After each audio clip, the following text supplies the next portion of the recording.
All right, we're live. Shalom, shalom, Israel. Thawada for coming today. Tonight's Sabbath, Shabbat Shalom. Before we get going, special shout out to our elder, Kawakab in Guatemala.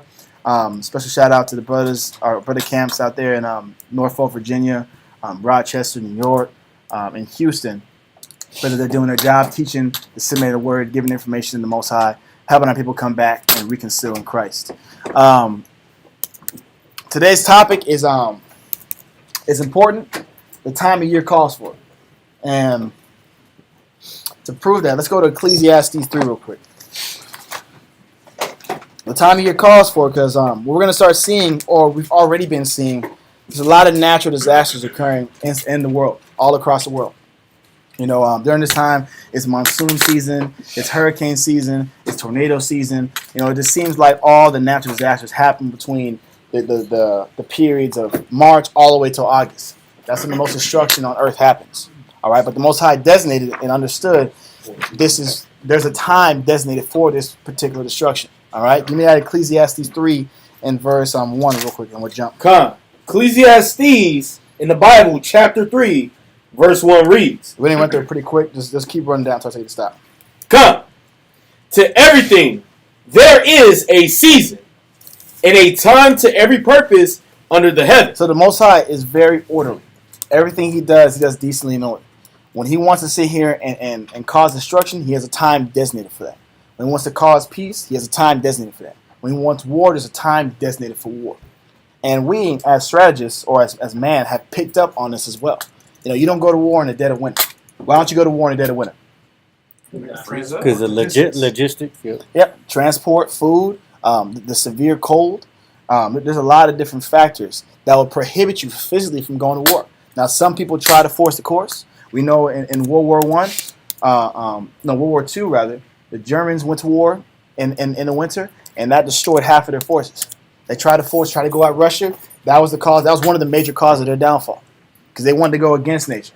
Well, I said, there's a time for that. There's a time for peace. There's a time for war. There's time for you to go back home, strategize, reorganize, and then come back again in the spring season. But keep reading. Come, verse 2. A time to be born, and a time to die.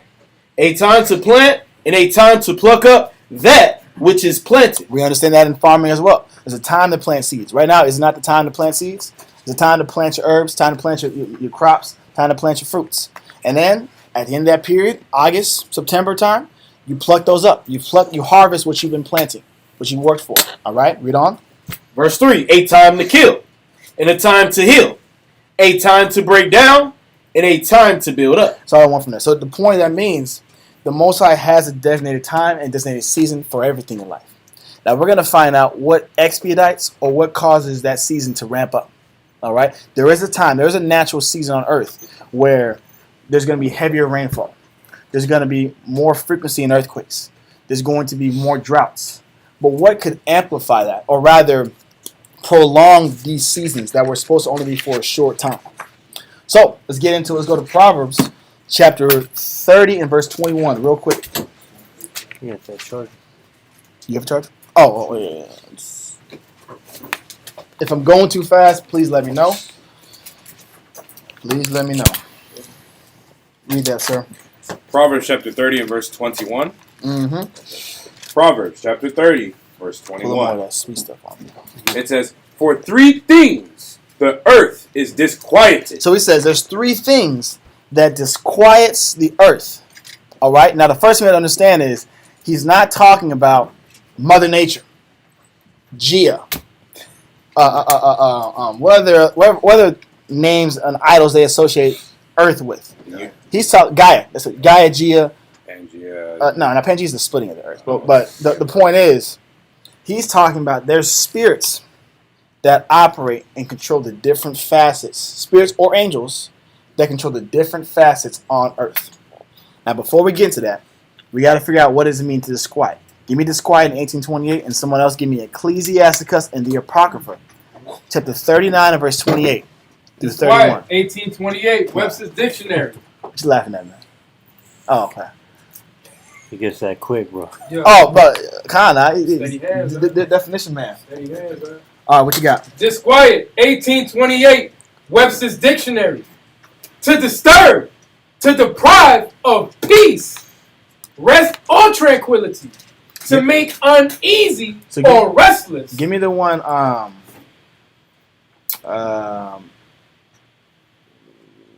To disturb the private rest. That's the verb, right? You're reading the verb? Yes, sir. Yeah, keep reading that. Okay.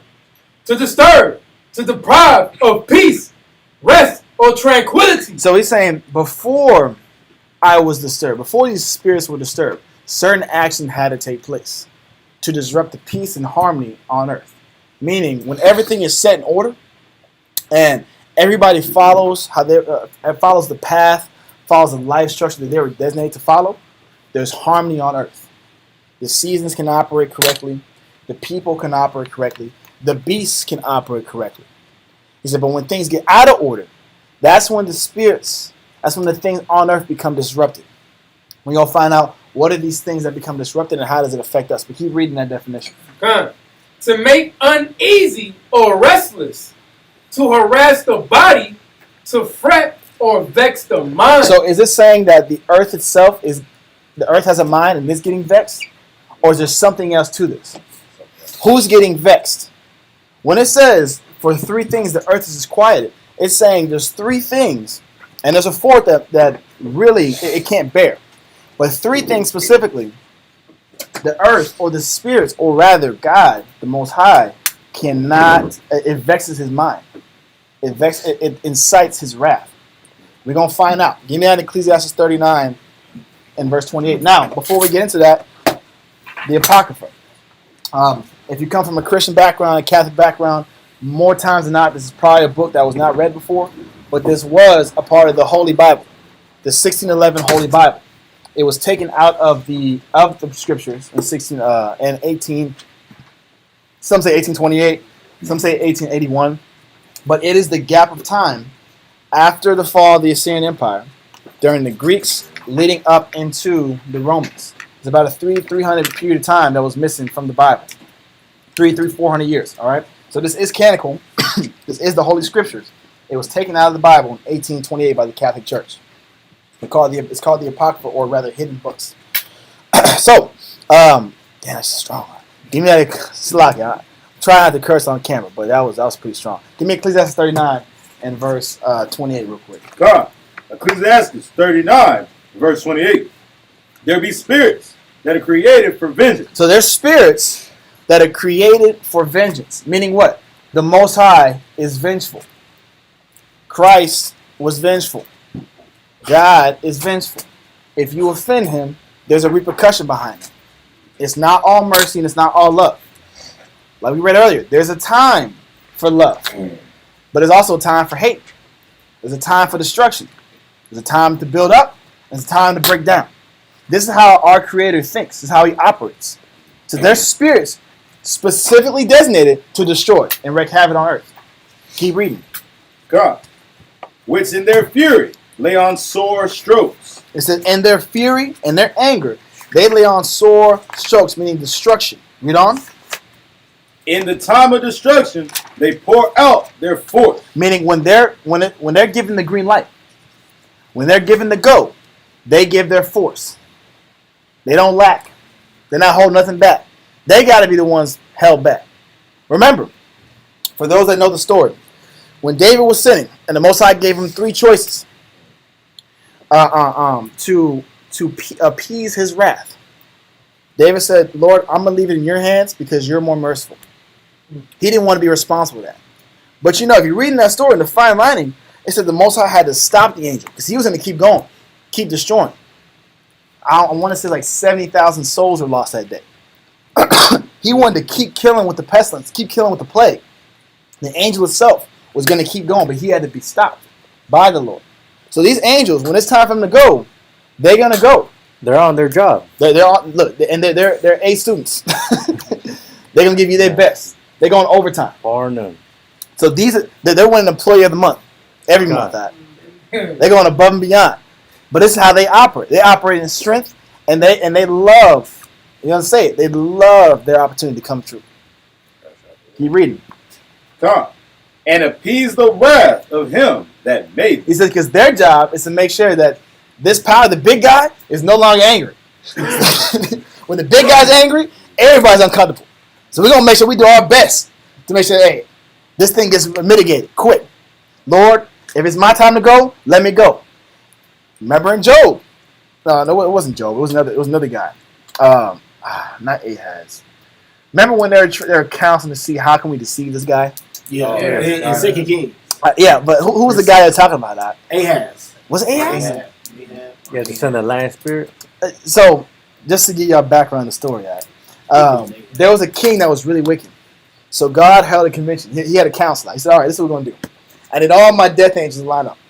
We got the fire angel, we got the hurricane angel, we got the sudden death angel, we got the disease angel, we got the bug angel. All y'all come here. How are we gonna get this guy? How are we gonna take this one guy out? They counseled, they consulted for a little bit, and one guy said, "Lord, I got him. Why don't we send a lying spirit to his closest confinements, being the prophets, to make him believe something to be true?" So he dies. 1 Kings 22. Come on, read that real quick, just to add on to the point. You got the verse? 1 Kings chapter 22, verse 22. Get that out there. And the Lord said unto him, wherewith, he said, I will go. Well, at 21, I'm sorry. 1 Kings chapter 22, verse 21. It says, and there came forth a spirit, and stood before the Lord, and said, I will persuade him. He said, "I will be the guy to get him, Lord. Give me the opportunity." They're lining up to destroy you. These spirits, if you cross lines, understand this. When you start sinning, there's spirits created that are lining up to take you out and waiting for that opportunity. I did a research paper one time. It's on the kissing bug. I don't know if you ever heard of the kissing bug. Yes. Chagas disease. This blew my mind out. There's a bug that takes about 20 years to kill you. 20 years. No. It takes about 20 years to get you. It's a progressive destruction. It slowly takes you out. It's even more miserable. But it happens because a lot of these houses, in Mexico and in South America, they live in adobe huts. So it's like dirt ground. So they come from the ground and they just bite you one time. And you get like a little flu for a week and you forget about it. It's a little sickness. And then 10 years go by, you start developing dementia, you start developing heart issues. And another 10 years go by, then you're dead. 4 years old, just dead out of nowhere. But it was a progressive disease. If you didn't stop it that first week, you're gonna die in 20 years. There's nothing you can do. There's no cure when you get Chagas in its latter stages. So if you don't get on it quick, you're done. It starts destroying your mind from the inside out. So you got the bug disease. You got the bug spirit. What you got? It's also called the assassin bug. And they come in your sleep, and they get a blood needle from the side of your mouth. Yeah. And it defecates from the side of your mouth, and the skin gets irritating. You scratch it, and that's how it gets. And it spreads. Yeah. He knows a lot about that. I did a brief study on it. No, look, it's crazy to me. I'm like, mosquitoes. You get malaria from a mosquito bite. A little bite from a bug, a spider, will take you out. That's one spirit. You got the hell spirit. You got the death by sword. Now you get caught by a bullet straight out of nowhere. I saw this video of a 15-year-old boy got murdered. They were at a shooting range. Other side of the shooting range, this other guy was shooting, and the gun misfired to where the bullet shot up. It shot up so precise, it went through the little cracks that would have prevented it from going through the wall. Went through the wall. If it had a centimeter off, it wouldn't have went through. So it specifically went through that. The trajectory was going up. Somehow, the science can't even explain it. It hit the top of the wall and changed trajectory. It ricocheted. It ricocheted off of the wall and changed trajectory and went right into the head of the 15-year-old boy. If that ain't God, I don't know what is. You can't even project that. Why would a bullet ricochet off a wall? Why wouldn't it go through the wall? It would make sense. Ideally. You would think the velocity would slow down, Yeah. spin, or something like that. It is spun a different direction. That doesn't make any sense. There's certain things that happen in life where you can't explain that. I can't explain. We're going to get into some of these things that you can't explain and just that they're too far beyond a conspiracy or a coincidence. But keep reading that in that verse. We're going to show that one spirit. What spirit won this time? So 1 Kings chapter 22, verse 21. And there came forth a spirit, and stood before the Lord, and said, I will persuade him. And the Lord said unto him, wherewith? So how are you going to do it? How are you going to get him? Tell me. Read. And he said, I will go forth, and I will be a lying spirit in the mouth of all his prophets. the prophets are the ones who spoke to God at that time. They were the ones. At one point in time, there were people that the Most High designated to get the word from the Most High. They get it in a vision. Hey, what should I do? They'll pray to the Most High. What should I do for this person? They would go to sleep. They get in the vision. You should go tell him to go to war, or tell him don't go to war. They wake up. They get that information to the guy. This lying prophet, or this person, the spirit was going to tell all of his prophets the same lie. Now, here's the kicker. The Most High still gave him an opportunity. Or keep reading, because we're going to get to the point of that story. Keep reading. Read on. It says, I will be a lying spirit in the mouth of all his prophets. It says, and he said, thou shalt persuade him. Yep. And prevail also. Go forth and do so. Now, I don't want to read too much in that story, but just understand this is the outcome. All of his prophets that the king liked told him a lie. They said, you're going to win this war. You're going to win the war if you go to battle. Do it. The one prophet that he didn't like, the one that always gave him bad news, the bad news was the truth, but he didn't like the truth. Always gave this guy bad news. It was Ahab. I think it was. Yep. Yep, it was Ahab.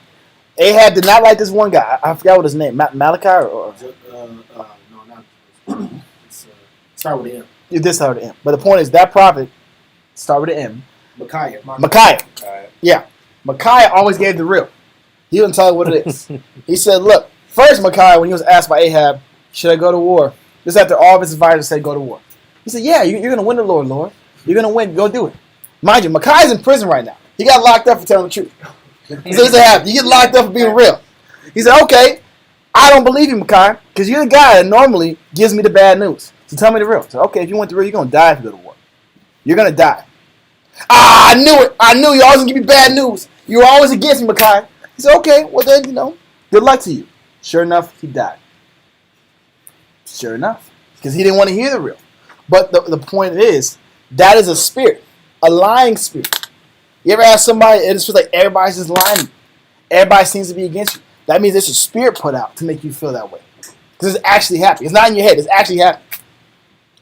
Go back to Ecclesiastes 39. There's other spirits. Read on. God. Ecclesiastes 39 and verse 29. Fire. Fire. There's a spirit of fire.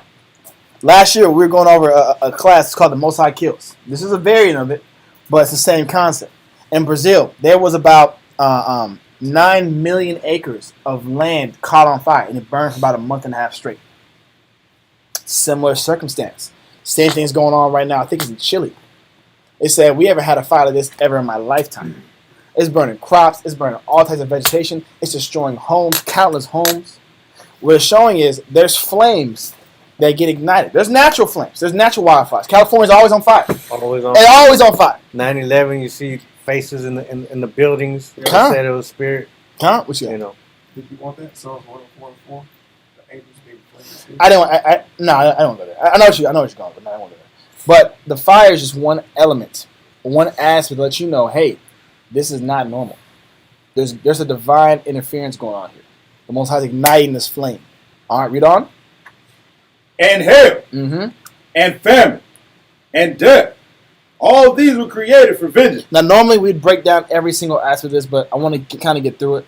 But the point remains, these spirits or these events are controlled by angels. There's a famine spirit. There's a death spirit. There's a bullet stray spirit. There is a lying spirit, a deceitful spirit. These are spirits that the Most High has created. So when it's time to get you, because you don't want to change, and you don't make any adjustments as an individual or as a nation in general, I've got these spirits to line out just to get you so I can appease my frustration. Because y'all got to get hit for this. Keep reading. Teeth of wild beasts. Shoot, I know y'all seen the videos of When tigers animals coming. attack. Yeah, bro, tigers come in, open your door, just pull you out the car out, tear you up. Dogs tear you up out of nowhere. Look, dogs be attacking that. Just like the other day. Cats on be the job. attacking too. Cats be attacking That's too, scary, bro. Cats go in. Look, bro, what it's showing is there's no occurrence that just happens randomly. Everything's specifically designed. Everything's created for their uses. Most High's created everything to happen for a reason, for a season, for a time. Read on. God. And scorpions. Serpents. and the sword. And a sword. The modern day sword is what? A gun. A gun. So there's a sword. There's a gun that's also been created for the uses. There's no such thing as a straying bullet. Right place, wrong time. No, you were meant to go there at that time. Messiah had it out for you to die at that time, to get hit at that time. It lined up. And also, if it was unsuspecting, or rather, if it wasn't time for you to go, he'll wake you up from the dead. They say He won't lie to you bullets- taking out. They say bullets ain't got no name, but it got your number. It got your number and it got your ID card. Oh, yeah. And got your due date. Or how about the times when you were supposed to die from this event? You were supposed to die from this circumstance, and you somehow made it. Science can't explain it. Doctors can't explain it. That's how you know this is divine interference. Intervention. Keep reading. Punishing the wicked to destruction. So their choice is for what? It's to punish the wicked. to destruction. Yep, read on. They shall rejoice in his It commandments. says they're excited. They're partying. They're turned when they're called. When it's their time to roll, they are excited. They're elated. They rejoice. It's like a celebration. But they're feasting that day. Yeah. You rejoicing, it's on. Kinda. It's Everybody's like happy. us. We party when we got days off.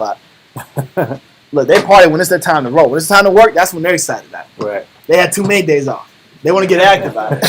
I want to get active. Speed. You ever come back from like a long weekend out, like a Memorial Day, you got 3 days off, I want to go back to work. That's how they are, but I want to go back to work right now. That had caused some havoc. What you got, y'all? No, you good. I was Okay. going to use a reference of how 2024 we call it. It's a situation, but the Most High, basically 2024, they crash out. They're ready to crash out. For real. They're ready to crash They're out. ready Right? to crash out for God, and Huh. God said it was okay. Yeah, It's like Right. that insurance guy in Mayhem. He's ready for you. kinda. Yeah, exactly. Well, Jim Adler, the Texas Hammer, call me right now. And that's the point. Keep reading. Let's finish that up real quick. Come. They shall rejoice in his commandment, and they shall be ready upon earth when need is. And so they're waiting when it's their time to roll. Read. And when their time is come, they shall not transgress his word. Mm-hmm. Now, I'm going to answer this question. The sister put online. It says, so, I won't put you out there. It says, so if you feel that people are against you, does that mean you have a spirit of division, or does it really mean you are getting attacked to be pushed or feared back to the Most High? Remember this story, sis. When David was getting cussed at, he was getting clowned by the Benjamite.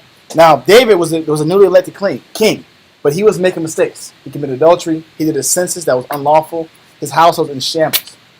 He's on the run right now. Actually, his son's chasing him, trying to kill him. He's on the run. He goes back to Benjamin land, and he was getting clowned by this brother. I forgot his name. Sorry about S. I don't want to get it, but don't worry about it. He was getting clowned by the brother. And what he had to realize is, because his bodyguards wanted to kill that guy. How dare you curse out the king? How dare you call him out of his name? How dare you embarrass him like that? Why are you against the king, with the Most High name? And he said, no, don't do it. Because I have to realize, I have to understand, this is coming from the Most High. When people are talking about you a certain way, and I feel like this is a constant theme, you have to disassociate from you and how you feel, and look at maybe the Most High wants me to feel this. David said, it may be that the Lord will look on my affliction, and that the Lord will requite me good for his cursing this day. And on top of that, he looked at it like, if I take this suffering, then he'll bless me for it. If I take this shame that I'm feeling, then there'll be a recompense or reward for this. There's multiple ways he was rationalizing this in his head, because you have to look at it at different angles. Part of it is, I deserve this. I wasn't the most clean guy. I wasn't the most, righteous person. The other part of it is, hey, even if I was on point, I have to suffer wrongfully for Christ's sake. That's what he wants us to do. All right? So that's kind of short explanation to your question, sis. Now let's get back into that scripture. It says, and when the time has come. And when their time is come, they shall not transgress his word. So, getting back to the point of the class, there's 3 things that disquiet or disturb or vex the earth. The spirit of the earth, the Most High. All right? These things, there's a repercussion for vexing the Most High. There's a consequence for vexing the Most High. Give me back in that Proverbs 30 and verse 21 again. Proverbs chapter 30, verse 21. What page is that? Sorry, 479. Page 479 in the Black Book. It says, "For 3 things the earth is disquieted, And we read that earlier. Yep. and for 4 which it cannot bear." Now we're not going to get into every last example of this. We're going to focus and harp on the first one. Read on. Verse 22. "For a servant, when he reigneth." So the first thing that the Most High cannot stand, that disquiets the harmony on earth. The harmony on earth is how things are supposed to be ran. That vexes the mind of the Most High is when a servant reigns. Now, what is he talking about? Who's the servant that wasn't supposed to be reigning, but was supposed to be serving? We're going to find out in the scriptures. Give me that. And but before we get there, 2nd Ezra 6 and verse 54 through 59. This is an Israelite man. And he was asking God these same questions. He said, who's the servant? Why is the servant reigning? The question is, for the people out in the crowd, who has power over the earth right now? What nations? What nationalities? So-called Caucasian man, Okay. Caucasian is one of them. Asian man, The Asian Arab man is one of them. The Arab man is another. Those are the main 3 powers that run the earth, that run the world. All right? They dictate everything. African man don't got no power. We ain't gonna put them in the mix. They ain't got nothing. They're puppets. The main 3 is the Arab man, the white man, and the Chinese man. They, we're gonna prove it, were originally supposed to be servants to God's chosen people. But they're reigning now. They're ruling now. They have control over the mean of the earth. Give me out of 2nd Ezra 6. Why do they have control over the earth? Who was it supposed to be originally given to? 6 verse 54. 2nd Ezra, chapter 6, verse 54, page 21. Verse 54. Yep, read it.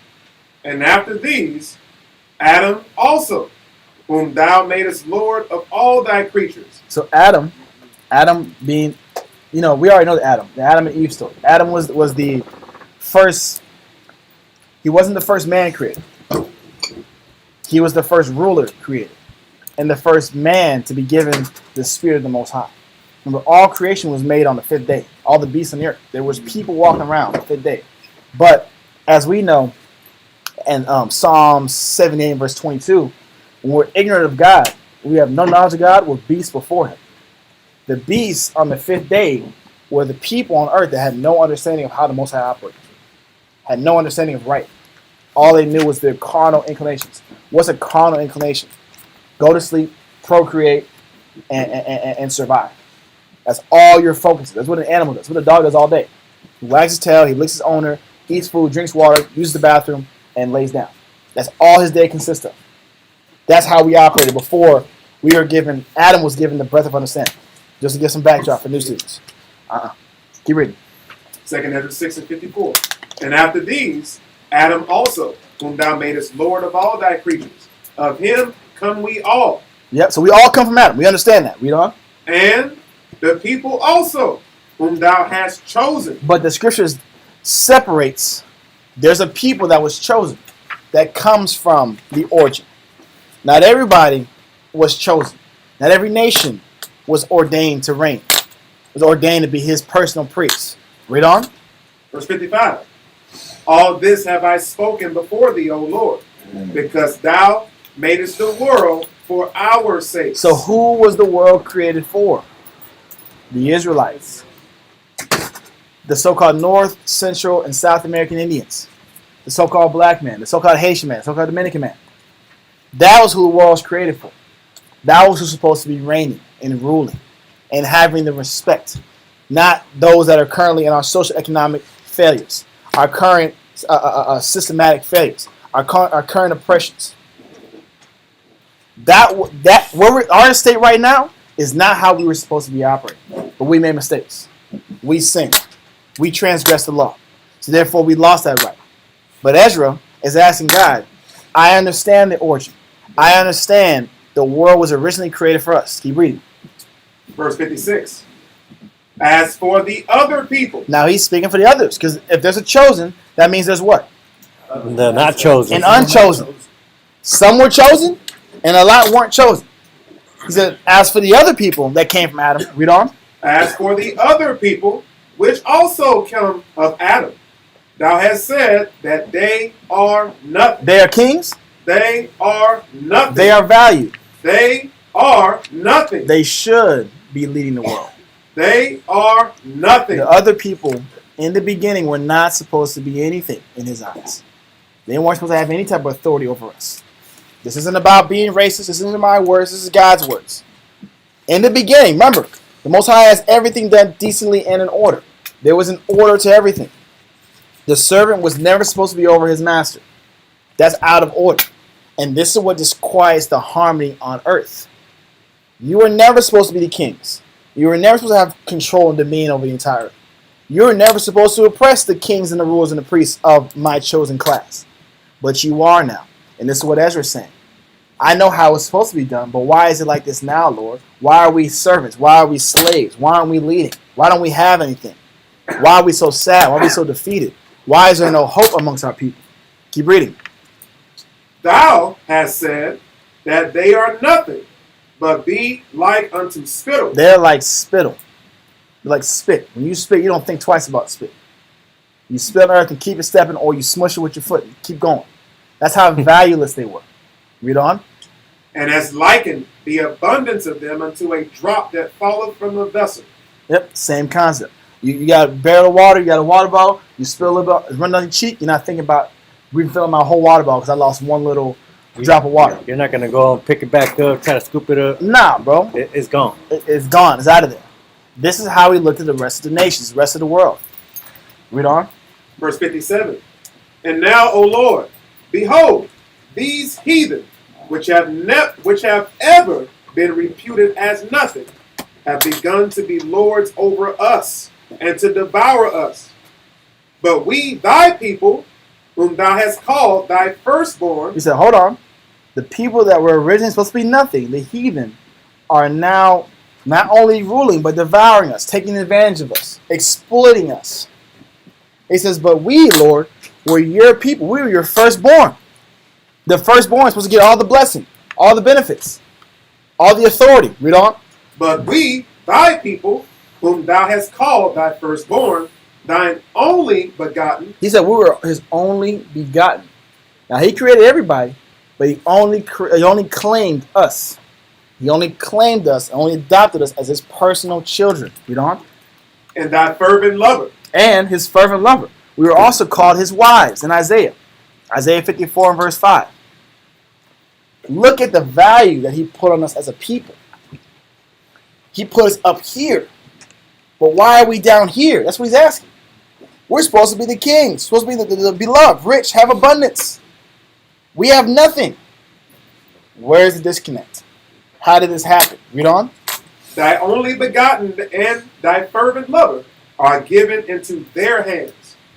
If the world now be made for our sakes, why do we not possess an inheritance with the world? How long shall this endure? And this is the question. If it was meant for us, why don't we have it? Why are we not where we're supposed to be? Where you promised us to be, Lord? Well, that answer is going to come at the end of the class. Because we got to figure out, okay, we're not there yet. We're going to figure out why we weren't there. We're also going to figure out how the Most High is operating with the world that is over us and how he's going to answer all their negative that they do. Because he's not the power to let anything go unscathed or unanswered. So we're going to find a little more about that. Let that go. Give me Genesis 25 and verse 23.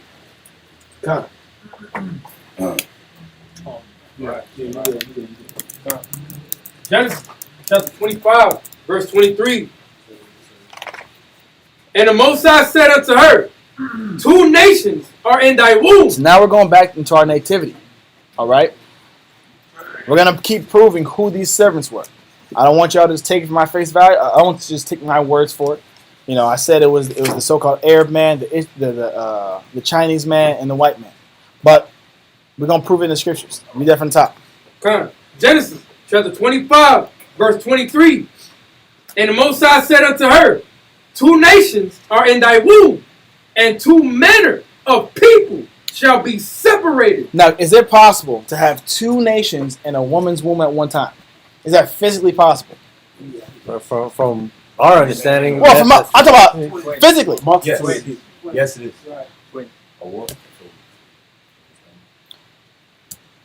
Can I have 2 million people? No, you can't. That's it. That's That- what he's saying. that's the point.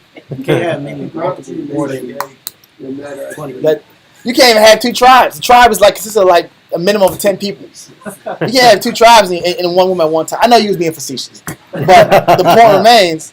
Some people might think you can. I don't know. Yeah. You gotta ask this question. Can I have the Chinese man and the Arab man and the woman at the same time? Can I have the white man, the entirety of the white man, and the entirety of the black man and the woman at the same time? It's not physically possible. So when he's saying there's 2 nations in the womb, meaning these progenitors are going to be 2 separate nations. They're not going to be like-minded in anything they do. Their characteristics are going to be different. Their values and their morals are going to be different. Their structure, their kingdoms will be different. And how the Most High looks at them will also be different. That's what he's saying. Keep reading. It says, and 2 manner of people shall be separated from thy bowels. And he's also saying they're going to be separated from birth. The Most High is going to separate them because he don't want them intermingling, sharing concepts, sharing ideals, sharing structures. We weren't supposed to be intermingling. That's a separate class in itself, but that's important to understand because all these things that we do now is not how it was prescribed in the beginning. What do we do now? What do we pride ourselves in doing now? Intermingling with everybody. We're the greatest melting pot in the world. If you look at the structures of how all kingdoms fall, it is when they were melting pots. The Romans fell because of the same thing. The Greeks fell because of the same thing. The United States will fall because of the same thing. If y'all know the current state of Europe right now, because it's such a great mixing pot or melting pot with Islam doctrines and Christian doctrines, there's a lot of disharmony in that country alone. It's the same thing that's happening in the States. There becomes breakdowns when you mix and mingle cultures and identities in one place at a time. So, that's important to set the tone because all this causes disharmony on earth. All right, read on. And the one people shall be stronger than the other people. Yep.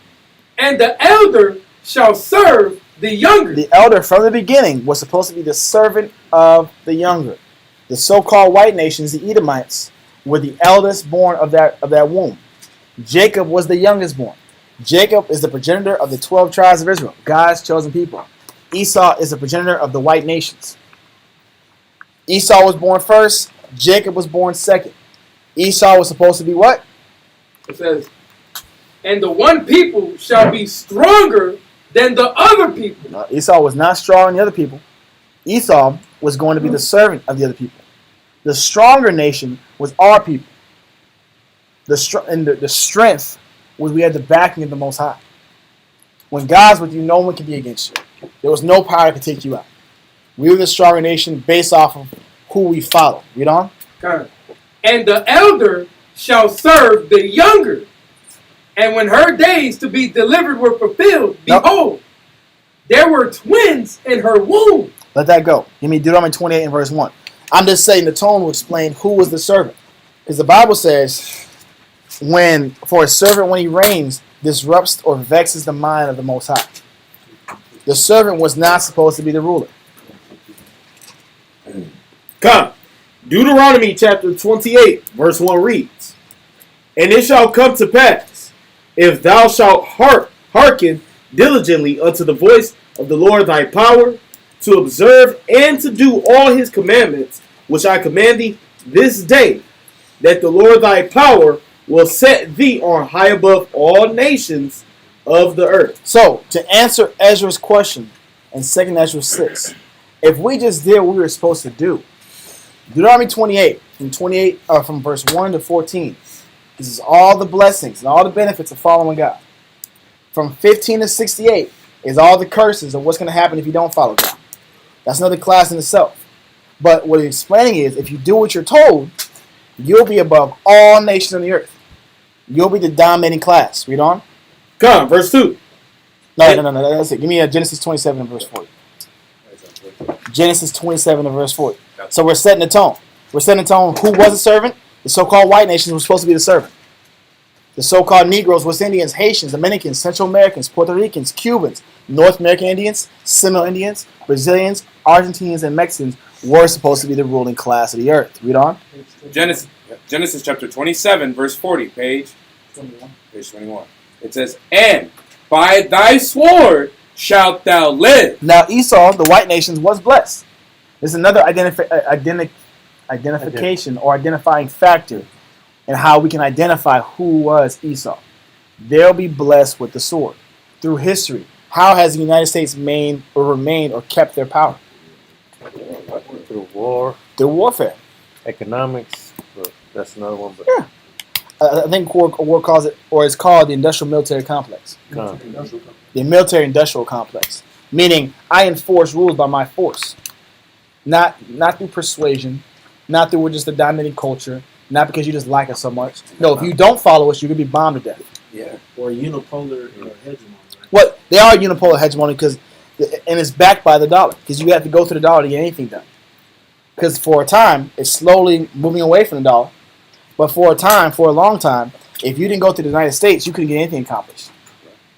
You have to get your supplies to the United States, your support, your military support from the United States. Half of the business has to be operated through the United States. Can you step outside and call Dad yet? I don't know why you're saying that. But this is how. It's lost my thought. Read it from top again. Genesis chapter 27 and verse 40. "And by thy sword shalt thou live." Just by that sword, thou shalt live. Now, what are we doing? We're just explaining that this. Come on, keep going. God. It says, "And shalt serve thy brother." They were meant to be servants. Read on. It says, "And it shall come to pass when thou shalt have the dominion." So from the beginning, the Most High said, you're going to have some dominion on earth. Meaning, he already knew, Moses already knew, we were not going to follow the laws, statutes, commandments of the Most High. He gave us the outline. God gives us a warning. He says, if you do this, you'll be successful. If you don't do this, you won't be successful. But he also knew our people are rebellious, and we don't like following rules. So therefore, he let Esau know, you're going to have dominion. Because my people are going to mess it up. They're not going to observe the opportunity. They're not going to take advantage of the blessing, and they're going to forego it. So therefore, when you do have the dominion, read on. It says, "When thou shalt have the dominion, that thou shalt break his yoke from off thy neck." Now, when it means to break the yoke off his neck, it means your oppression won't last forever. What he's alluding to is when you get dominion, you're going to take advantage of your brother. You're going to take advantage of the black man. You're going to take advantage of the Native American man. You're going to take advantage of the Mexican man. And you're going to exploit them. But it's not going to last forever. It's not going to be in perpetuity. So he's giving us hope in that same passage that you're going to have rulership, but you're not going to be the top dog forever. Let that go. Give me give me Isaiah 47 and verse 6 real quick. What is it? oh, it was actually. Come on, man. I'm mid-flow right now. I thought I said something crazy online. Isaiah 47 and verse 6. Yes, sir. Isaiah 47 and verse 6. I was wroth with my people. He said, I was wroth. I was angry with my people. Because the question is, if God loved us so much, why did he give us up to our oppressors? Why did he allow the 400 years of slavery and oppression to go on with our people? For some of our nations, for the southern tribe, they had it even earlier than us. How about even before that captivity? The innumerable amounts of captivities we were put in. Sadness and oppression we were put in. Why did he allow it to happen if he loved us so much? If we were God's chosen people? Read it from the top again.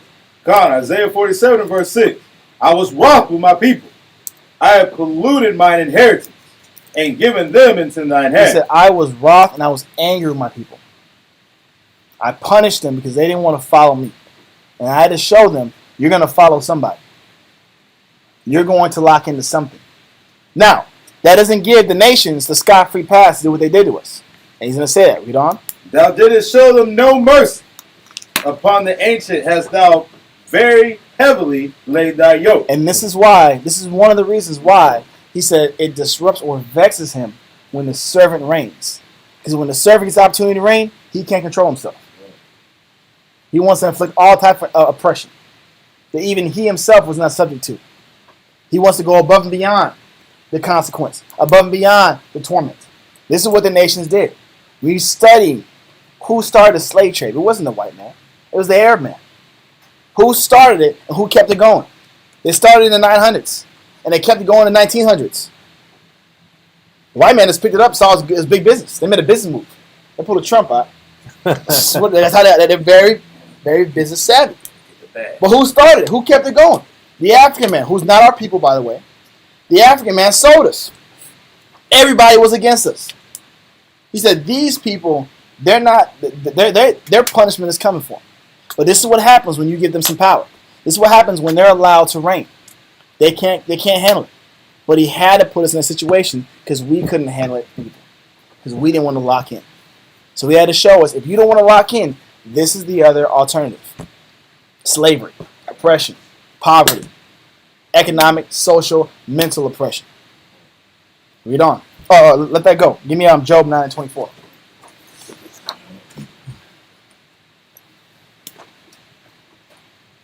The book of Job? Yeah. Chapter 9, verse 24. Oh, wait for them a little bit. Wait for them. Slow down. Page 391 in the Black Book.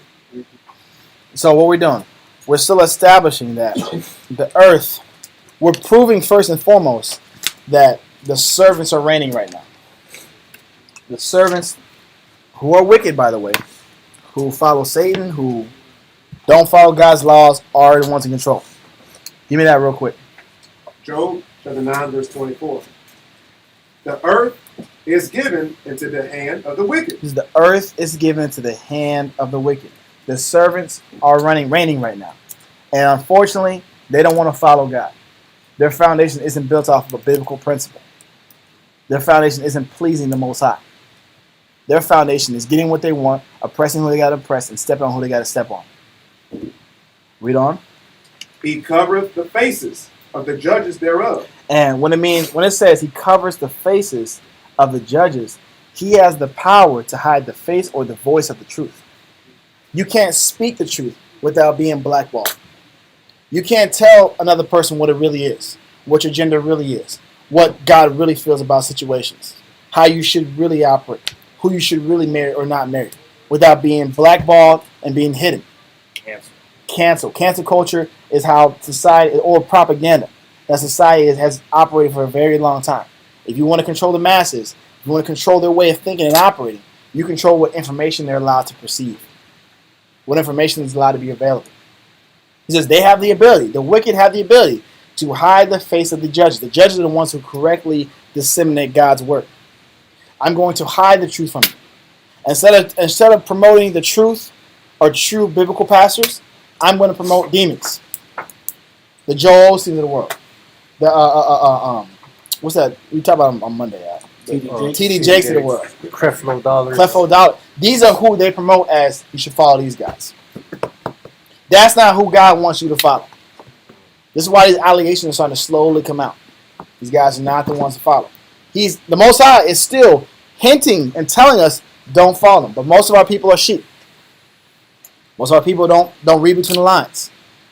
Or traditionally, my mama and my daddy, they trusted him, so I'm going to keep going back to him. Versus reading for yourself and find out how they operate and how they operate their camp and their church is not biblical. But they have the power to tell us that what we teach, which is true biblical knowledge, is unjust, is outdated. It's 2024. You gotta start thinking in the new millennium. That is not biblical. Keep reading. We'll add a verse to that. He covereth the faces of the judges thereof. If not, where and who is he? It said, and it says, if you got someone righteous, find them. How easy is it to find someone who's teaching the truth? If you want to find real information nowadays, how can you access it easily? If it's not blocked, how do you know what's true and what's not? Because the closer it is to the truth, the more hard they try to debunk it. This is the power that the nations have. This is what causes this harmony in the earth. And it allows sin to abound more and more. You need Job 5, no. Isaiah 5 and 20. I thought you were going to have the first Maccabees. Oh, is this the old one, bro? No, I said, you said you were going to add a verse. I thought you were going to go to first Maccabees. I was anticipating. No, this is something else I got. Oh, no. Okay. I I thought I rewrote the class before class started, so I thought it was the old version. Read that in Isaiah 5 and verse 20. Okay. Isaiah chapter 5, verse 20. Let me get there real quick. All right, read that. Isaiah 5 and verse 20. Isaiah chapter 5, verse 20. Woe unto them that call evil He good. says, destruction. Woe means destruction. Destruction to them that call good, evil good. That call the lie, the truth. That call foolishness a good thing to do. Read on. And good evil. And good, evil. The good you do, the good you try to teach. The good is Christ. The good is the example in the Bible. Destruction to those who tell you that the Bible is not accurate. That the Bible is not a way of living. The Most High has an issue with those people. And specifically, he starts causing havoc amongst the earth to show you and let you know he has an issue with those people. We got to start paying attention to nature. Nature signifies and lets us know what the Most High thinks about us, thinks about his people, thinks about the nation in itself. Is he constantly flooding this nation? Is he constantly destroying this nation? Has Haiti had a reprieve or a break from destruction and famine? When is Haiti not having hurricanes? Haiti's our people. What it shows is the Most High don't let us up for nothing.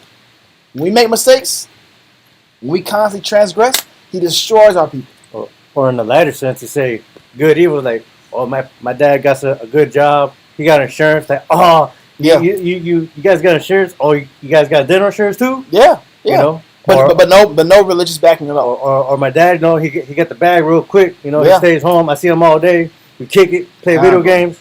Like, that's not being a good example. It's not. And unfortunately, society promotes confusion and will spin it as the truth. Society will tell you, if you want to be successful in this world, care about nobody else but yourself. And they promote that idea. Take care of you first. Don't worry about everybody else. Number one, right? That's evil. That's not biblical in no fashion at all. But we can go into explaining every single point of what's good and what's evil and what they try to spin. We know same-sex marriage is not good. But they'll tell you it is. And they're leading us into even more negative to make us believe that pedophilia is going to be the next play. They're subliminally throwing it out there. They're starting to re-identify, reclassify what it is, just to lessen the blow. Because I'll tell you what, 30 years ago, that was a mental illness. Same-sex marriage was considered as a mental illness. Why is it now acceptable? Why is it now the standard, the new standard of religion? There's a reason behind that. But what it's showing is the Most High, or what's going to happen is the Most High is being more and more infuriated by the nation's actions, the servants' actions, because what they're doing while they're reigning. And those things disrupt the harmony on earth. It disturbs the natural flow of things. God. It disturbs the natural flow of families too. You can't even have a proper household. You know, it actually goes into it. I'm not going to go into that part, but in that same verse in Proverbs 30 and 21 or 22, one of the things that disrupt the harmony of the earth is an odious woman. You know what an odious woman is?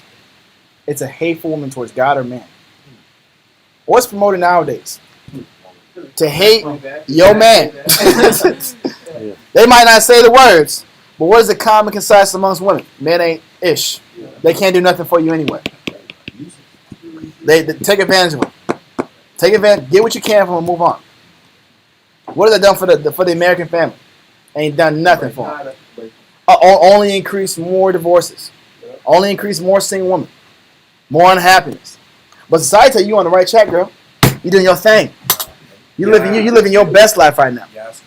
Yeah. He said, but that odious, rebellious nature causes disharmony in the earth. And the disharmony, or the repercussion of disharmony, is divorce rates. It's single households. Now you got men changing their way of even looking at women. I'm just not going to get married then. They ain't even getting married no more. So then what's the next step from them? Lonely men, no companions, drugs. You got drugs in the mix, and then you're promoting what? Homosexuality. See how this all goes into a cycle? It's easy to get someone who's the outcast. It's easy to get somebody who doesn't know no better, who's been told women ain't nothing either. Because what's happening is now men are teaching men, women ain't nothing. Don't get with women. Okay, if I can't get a woman, I still got needs, I got urges. What are you gonna do? Hey, do this, do that. Don't you see the mind of what's being worked here? Right. This is what's happening. No one's promoting that here. Believe you me, that's not biblical. But we got to point out where society is taking people, calling evil good.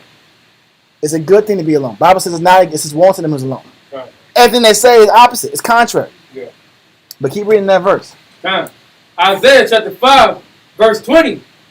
Woe unto them that call evil good, and good evil, that put darkness for light, and light for darkness, that put bitter for sweet, and sweet for bitter. So when we're about to start breaking down some of these destructions, some of the havoc the Most High has been causing on earth, we got to think in the back of our mind, is this warranted? Is the Most High fair? By what we've read so far, it sounds like he is. The havoc, the destruction, the natural disasters, it sounds very warranted. Because we know Proverbs 26 and verse 2. God.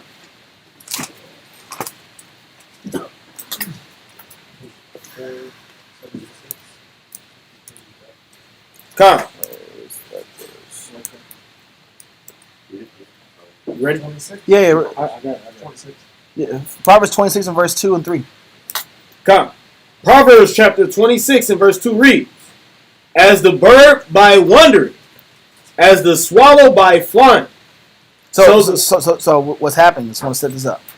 Most I use a lot of similes and similitudes to show us the greater meaning, right? It says, just as the swallow by flying and the bird by wandering. Read on. All right, yeah. As the bird by wandering and the swallow by flying. Meaning, read from top again. Come. Proverbs chapter 26. Meaning this is the natural occurrence or the natural result. Swallows are going to fly. Birds are going to wander. All right? It's going to happen. Read on. As the bird by wandering, as the swallow by flying, so the curse causeless shall not come. So, read it from that point again. It says, so the curse what? So the curse causeless shall not come. Is there going to be a curse in your life that wasn't warranted, that wasn't fair? For people who have health ailments, is that causeless? No. If you've been diagnosed as a pre-diabetic and you got heart issues and you've been struggling and you wonder how this happened, but you've been drinking Coca-Cola every day and eating fast food every day for the last 10 years, and you have elevated blood sugar for the last 10, 15 years, is that really a causeless curse? Did this happen out of the blue? Most likely just messing with you right now? Or you've been doing this to yourself? When the Most High starts really ramp up destructions amongst the Americans, why is it that every nation is turning against America? Is that causeless? I thought we were the land of justice and the land of the free and we gave everybody an equal opportunity. Why is everyone bearing their teeth at little old America? Has that really been causeless? We know the history of how this country was founded. We know how they've maintained their power. You know why the nations are looking for an opportunity. They're smacking their lips to find and take out America.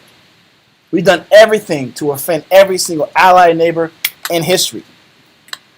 We've sabotaged every last one of our allies for our benefit. For his people, the nation has been destroyed psychologically, morally, economically, socially. So yeah, the Most High is offended. You've been offending his people. You've been offending God's chosen for years, for hundreds of years. So when he starts slamming you, it's not causeless. Now, on a local level, shout out to Houston. All right, it's not about Houston as a camp. We love our camp, our brother camp, but we got to identify one of these curses. This hit me today. I'm gonna read this. It says, in February 2016. In February 16, 2017, a 15-year-old girl was found executed or murdered execution style, and was later confirmed she was killed and sacrificed by the MS-13 gang member who dedicated it to Satan. 2017, a 15-year-old girl was executed in commemoration of Satan worship. Do y'all know what happened in 2017? Don't ask another how. In Houston? What flood? Hurricane Harvey. They said Hurricane Harvey was one of the most destructive floods that happened in August 16th, by the way. That same year. I'm not sitting here saying that one event caused it, but there's no curse that's caused this. And there's no one event, or that is not an event that the Most High didn't think about when he decided to flood Houston and Louisiana. He said that event alone, it says, became one of the most costliest natural disasters to occur in the United States, with $155 billion in damage and over 43% of infrastructure destroyed. For those that are in Houston listening, y'all know what it was. Y'all know how hard it was over there economically. We know about what? Katrina, right? Over 2,000 people died in Katrina. You think Louisiana is innocent? No. No. That place is crime. Louisiana's always crunk. Highest murder rates, witchcraft, voodoo, crazy. Mardi Gras going wild. Our people going crazy, but you know who also has a similar backdrop? Haiti. Now, we know biblical history, that's the same people over there. But the point is, when our people do negative, we get hit quick. And we get hit hard. When anybody does negative, the Most High doesn't spare people. He does not spare the nations. He does not spare individuals. These curses are not causes. What you got? Chapter 1, verse 3. Yeah. Read it. Yeah. Nahum chapter 1, verse 3. The Lord is slow to anger and great in power, and will not at all acquit the wicked. Yep. The Lord hath his way in the whirlwind and in the storm. He said the Most High is slow to anger, meaning he gives some time. Remember, this is a buildup. And we're going to get into that later in the class, but the Most High allows nations and allows people to make mistakes for a period of time. But he's doing it because he's trying to see if you're going to make any changes. Are you going to feel bad after you make a mistake? Or are you going to keep doubling down your negative? Keep reading. And will not at all acquit the wicked. Yep. The Lord hath his way in the whirlwind and in the storm. Yep. And the clouds are the dust of his feet. And he is not going to forgive the wicked. You got to answer for your sins. You got to answer for your pain and suffering you've caused. Give me Psalm 32 verse 6.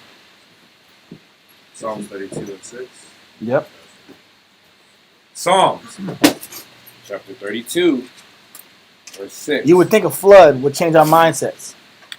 Just on that in Houston, that flood happened in 2017. In 2021, Houston had the highest death rate or murder rate that they've had in decades. Highest homicide rate in decades. Highest crime rate in decades. What's up? I know that there was it went viral about that church, that preacher that decided to bring homosexual celebration in his church, and Oh no, I don't doubt it. it burnt down. to the That's ground. amazing. I didn't know about that. That's That's awesome. amazing. That's amazing. Guy. Yeah. Well, you know what happened that same year? Remember that Astro World with Travis Scott? Yeah. Didn't they dedicate that to Satan as well? Yeah. So we obviously didn't learn our lesson. The nations aren't going to learn their lesson because their objective is not to serve the Most High. So he's going to keep agitating the Most High and keep tempting him to light them up. Read that in Psalm 32 and 6. Psalms chapter 32, verse 6. It says, For this shall every one that is godly pray unto thee in a time when thou mayest be found. The godly men, when they see destruction, they pray. The godly men, when they see chaos and the world literally falling apart, they decide to dedicate that much more. That is a natural response. That's also the response that he wants for us to do. When our life starts falling apart, and he keeps tearing our life down step by step, child by child, household by household, money by money, I have to sit back and reconsider, what am I doing? Am I going to rededicate my life, or am I going to keep on the same path? Because he's trying to show you something. There's a direct correlation in your happiness and your prosperity and your stability based off if you follow the Most High or not. There is a correlation. Read on. Surely in the floods of great waters they shall not come nigh unto him. He said, but he knows most people, even with the floods of the great waters, your whole city destroyed, you're still not going to serve God. Louisiana was destroyed in 2005. Are they serving God yet? No. They're still doing their voodoo. Haiti, still destroyed, perpetually destroyed, constantly in famines, constantly in hurricanes. Are they serving the Most High? No. All they do is keep angering, and keep agitating these spirits of fury. You know, when they got relocated from Louisiana to Texas, I heard this story about these people committing crimes, and there's like this 60-day rule. If they didn't get found out guilty out in Louisiana, they get let go scot-free. Oh, bro. Well, they came over here with that same mentality, thinking they were going to get let go. Damn, sweet. They had another thing coming. Yeah, because, they didn't associate torture, pain, and suffering as a curse from the Most High. A lot of times we don't see when our life's falling apart as a curse from the Most High. If you start talking to some of these brothers here, they'll tell you about the times when they knew the Most High was watching them. They knew the Most High was specifically cursing them. I used to tell, man, I remember one time I had a negative outlook with a brother, and the same time I thought something negative, a shovel randomly came out of the shed and was hitting me in the head, bro. I can't make this up. Everything was secure. Walked in. You ever seen those sheds where like it has those hooks and the shovel's on that hook? It was stable. It was not leaning, bro.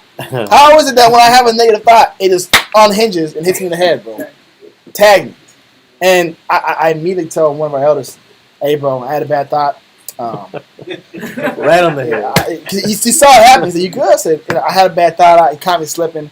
I feel bad. I shouldn't have said that about that brother in my mind. I didn't even say it out loud. I didn't say it out loud. But in my head, I was thinking some crazy thoughts. Hey. We're on some bees. We're doing pulling a fridge, and there's some bees around the brother. Like, oh, leave us be alone. Like, you get stung because you're being wicked. And I felt something hot on my elbow. I'm like, what's going on? This bee's digging in my elbow. Like, I guess I was being wicked. And that's just for saying it. Because the Bible says the thoughts of foolishness is sin. Think about that. How many negative thoughts do you have in your day? Man. He's judging your thoughts. He's judging your ability to control your thoughts. Sabbath days are hard, brother. So for some reason, demons be rolling that day. Demons be rolling on a Sabbath day. I don't know what it. Well, I know what it is. I know. We know what it is. But it goes to show he's critiquing every aspect of our life, because when you can get to the point where you have dominion over your thoughts, it makes your change a lot easier. We can't prevent what flies in our head, but we can prevent what we entertain. We can prevent that. But if you don't, and a lot of people do not, they don't regard, they don't see the season. They don't see the destruction. They don't see the warning, because that's all this is, a warning. A lot of times the Most High doesn't just destroy our life out of nowhere. It's been building up for a while. It's been building up over time. Because he's just that way. We don't, let that go. Give me Proverbs 29 and verse 2 real quick. Who turned the AC off? Who did that? Maybe it's just me. No, that's kind of warm. Okay. Thought it was light. Yeah, sir. Proverbs 29 verse 2. When the righteous are in authority, the people rejoice. He said, when the righteous are in authority, and this is what we're going to figure out, how do we get back into authority. All right? He said, when the righteous are in authority, when the people who follow God's laws, statutes, commandments get back into power, everybody will be happy. Because the Most High has a system for every facet of life.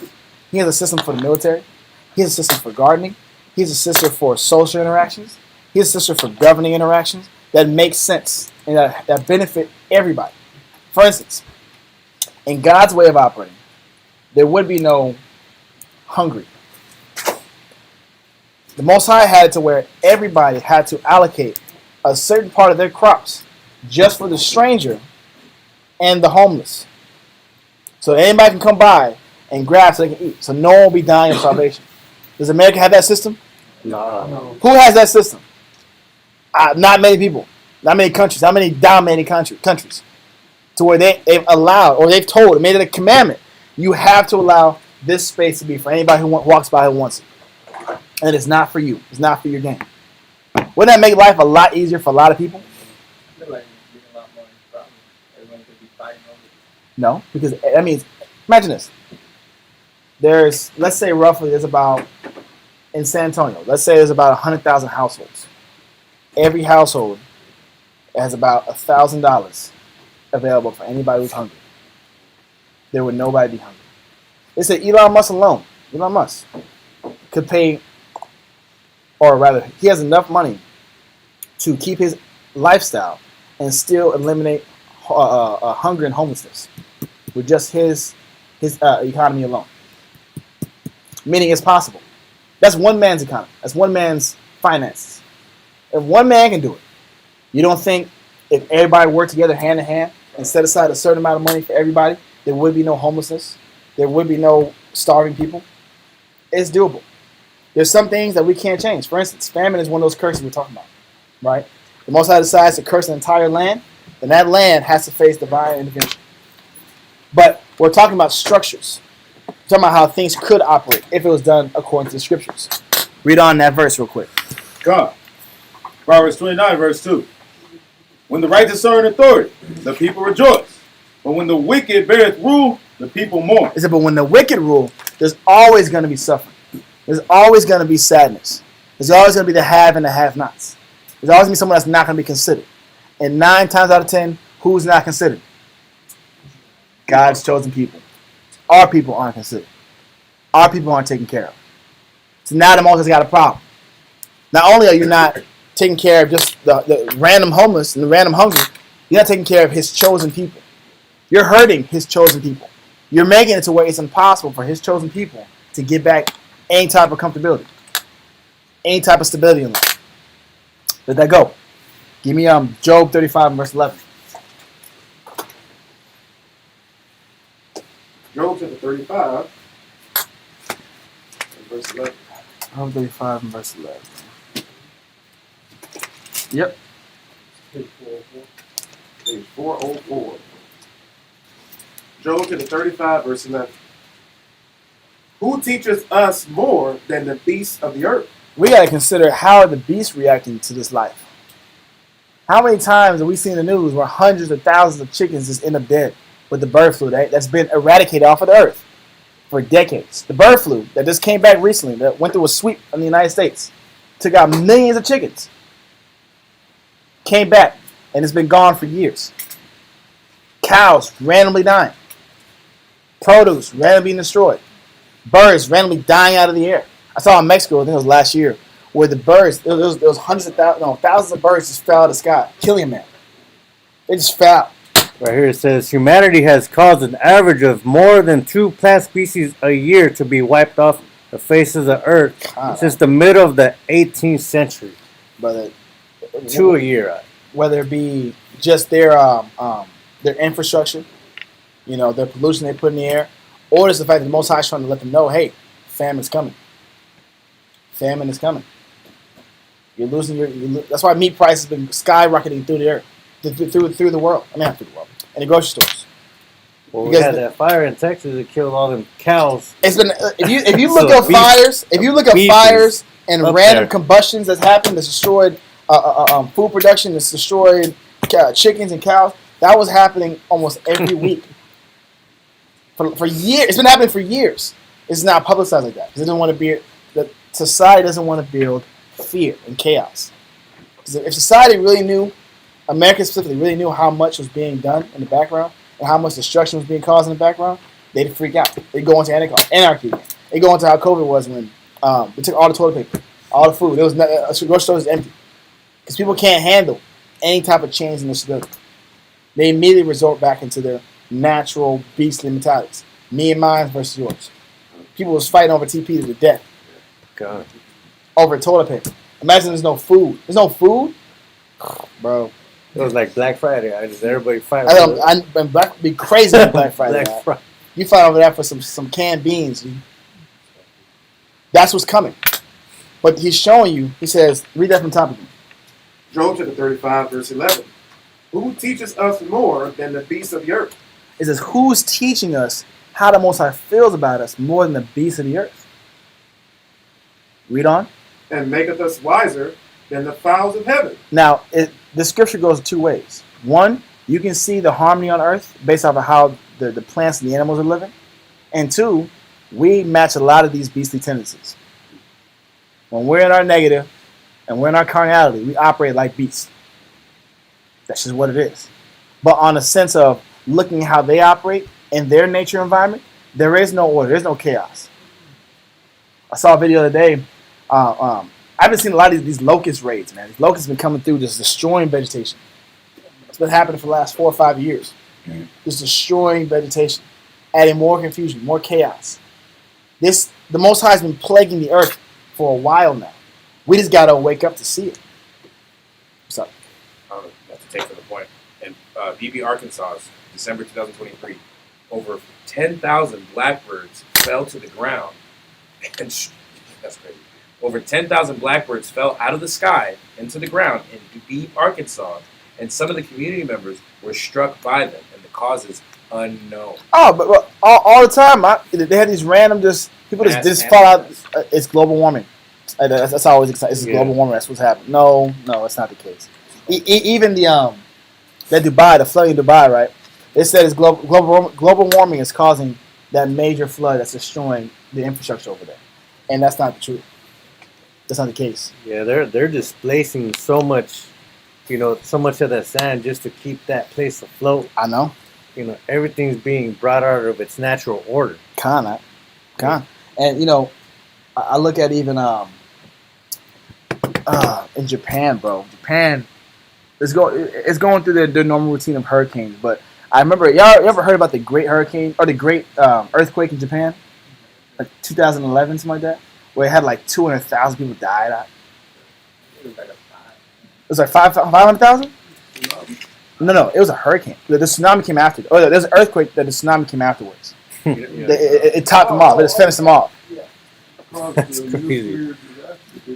Yeah, I mean, I don't know about nuclear, but I mean, it caused a humanitarian disaster for decades. For Like like a power plant. That Fuji, yeah, you talking about the guy hit. Great contour earthquake. It got flooded, and then all of a sudden they had problems with it overreacting, and they had to go shut it down. It was Like Well, nuclear reactors. I didn't read the nuclear. I didn't read the nuclear part. I'm just talking about just the earthquake itself and the tsunami caused. The amount of damage to the buildings. I think it was like 200,000 buildings that was destroyed. And over 500. Actually, I thought it was 700,000 actually died. Regardless of the case, if that's not a curse, I don't know what is. I can't specify every single thing Japan's been doing negative. I know they ain't serving God. I know if you read anime, you know they're not serving God. This is what it is. There's no God, and they're serving. Slurping live squid. They're serving everything but God. That's the point. I had to throw them under the bus out. Hey, give me that Hosea 4:1. Hosea into the 4 and verse 1 real quick. You added that one. Hosea chapter 4. Yeah. You go. Yeah, add it on. Seems dope. Read it, sir. Hosea Yeah. chapter 4 and verse 1. Hosea chapter 4 verse 1 is on page 631.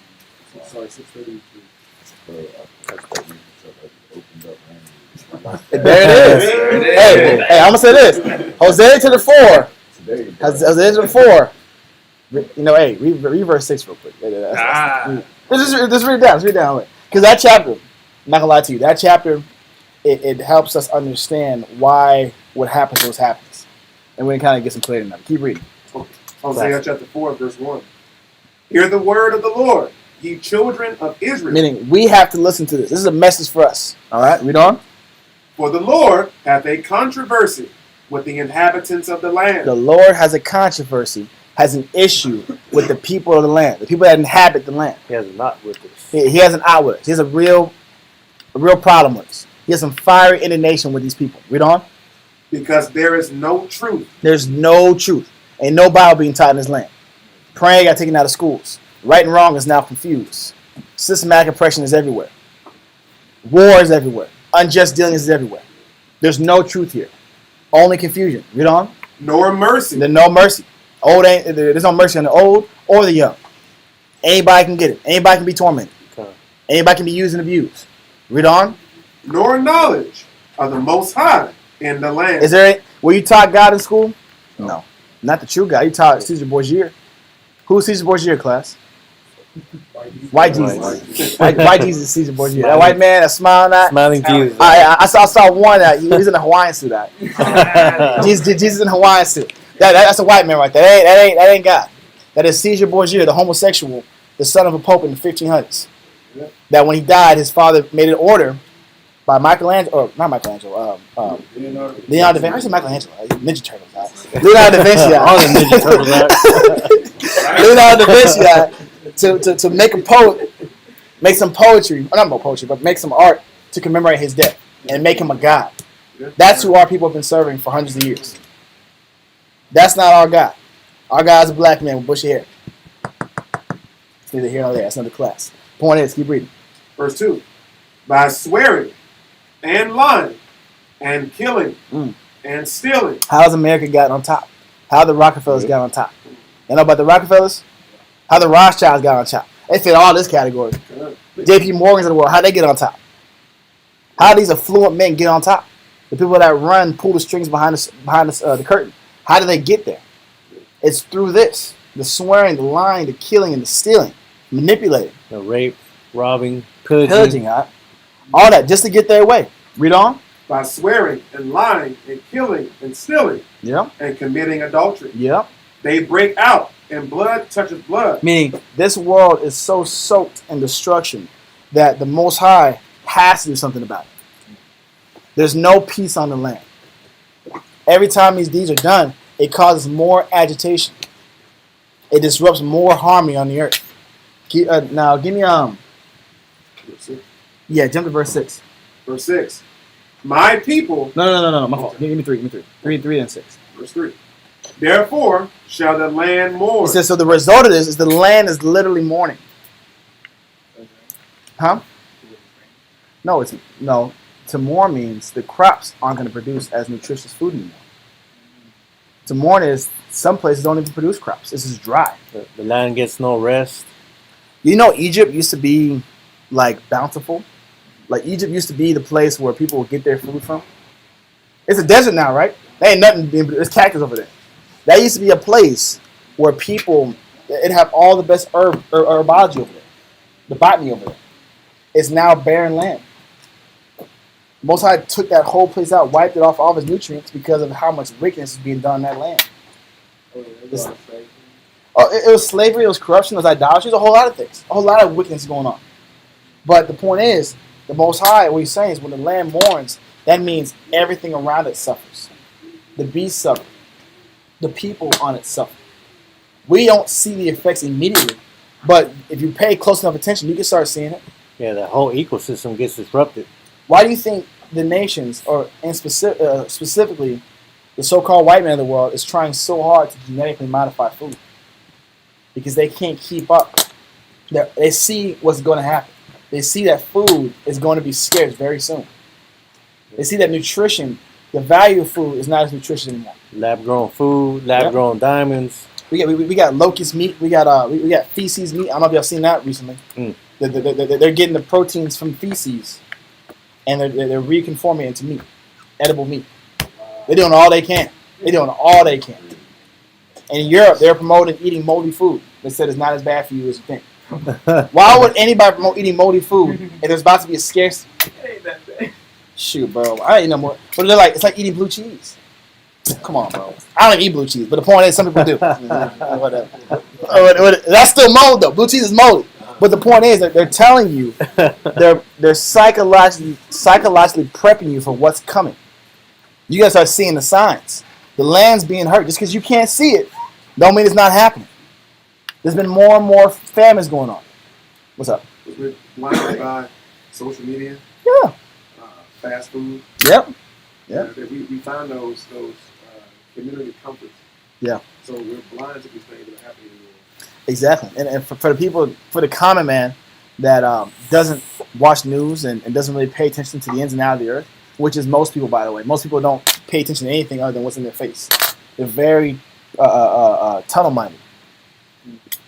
For the majority of people who are tunnel-minded, they're not going to be able to see the changes, the subtle changes in the earth, the subtle changes in nature, the subtle changes in society.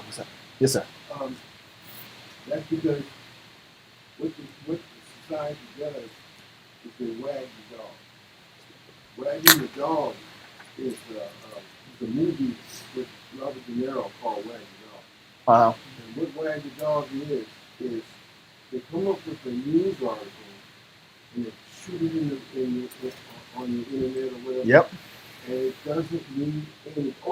It's Michael Jackson just had sex with some young kids. Mm-hmm. But then back here on the other end, they're getting ready to fight, or somebody just bombed somebody. Yep. Or they did something wicked. Yep. Smoke So screens. therefore, this right here overshoots that, all in the papers in the front page. Yep. And people don't see what's going on. But when things happen in the world and they're pushed out in front for us to follow, we gotta look back into the newspaper, into the back of the newspaper, and find out what's really going on. And this is Front end stuff. and this is why they're trying to get rid of TikTok so bad. You know, I'm not sitting here promoting TikTok like it's the end all be all, but we gotta understand that TikTok is not filtered. It's not as controlled. Like they did a test where in France right now, there's a lot of protests going on. They're protesting the current president over there. They don't like how he's operating, and a lot of people in France want to get out of NATO.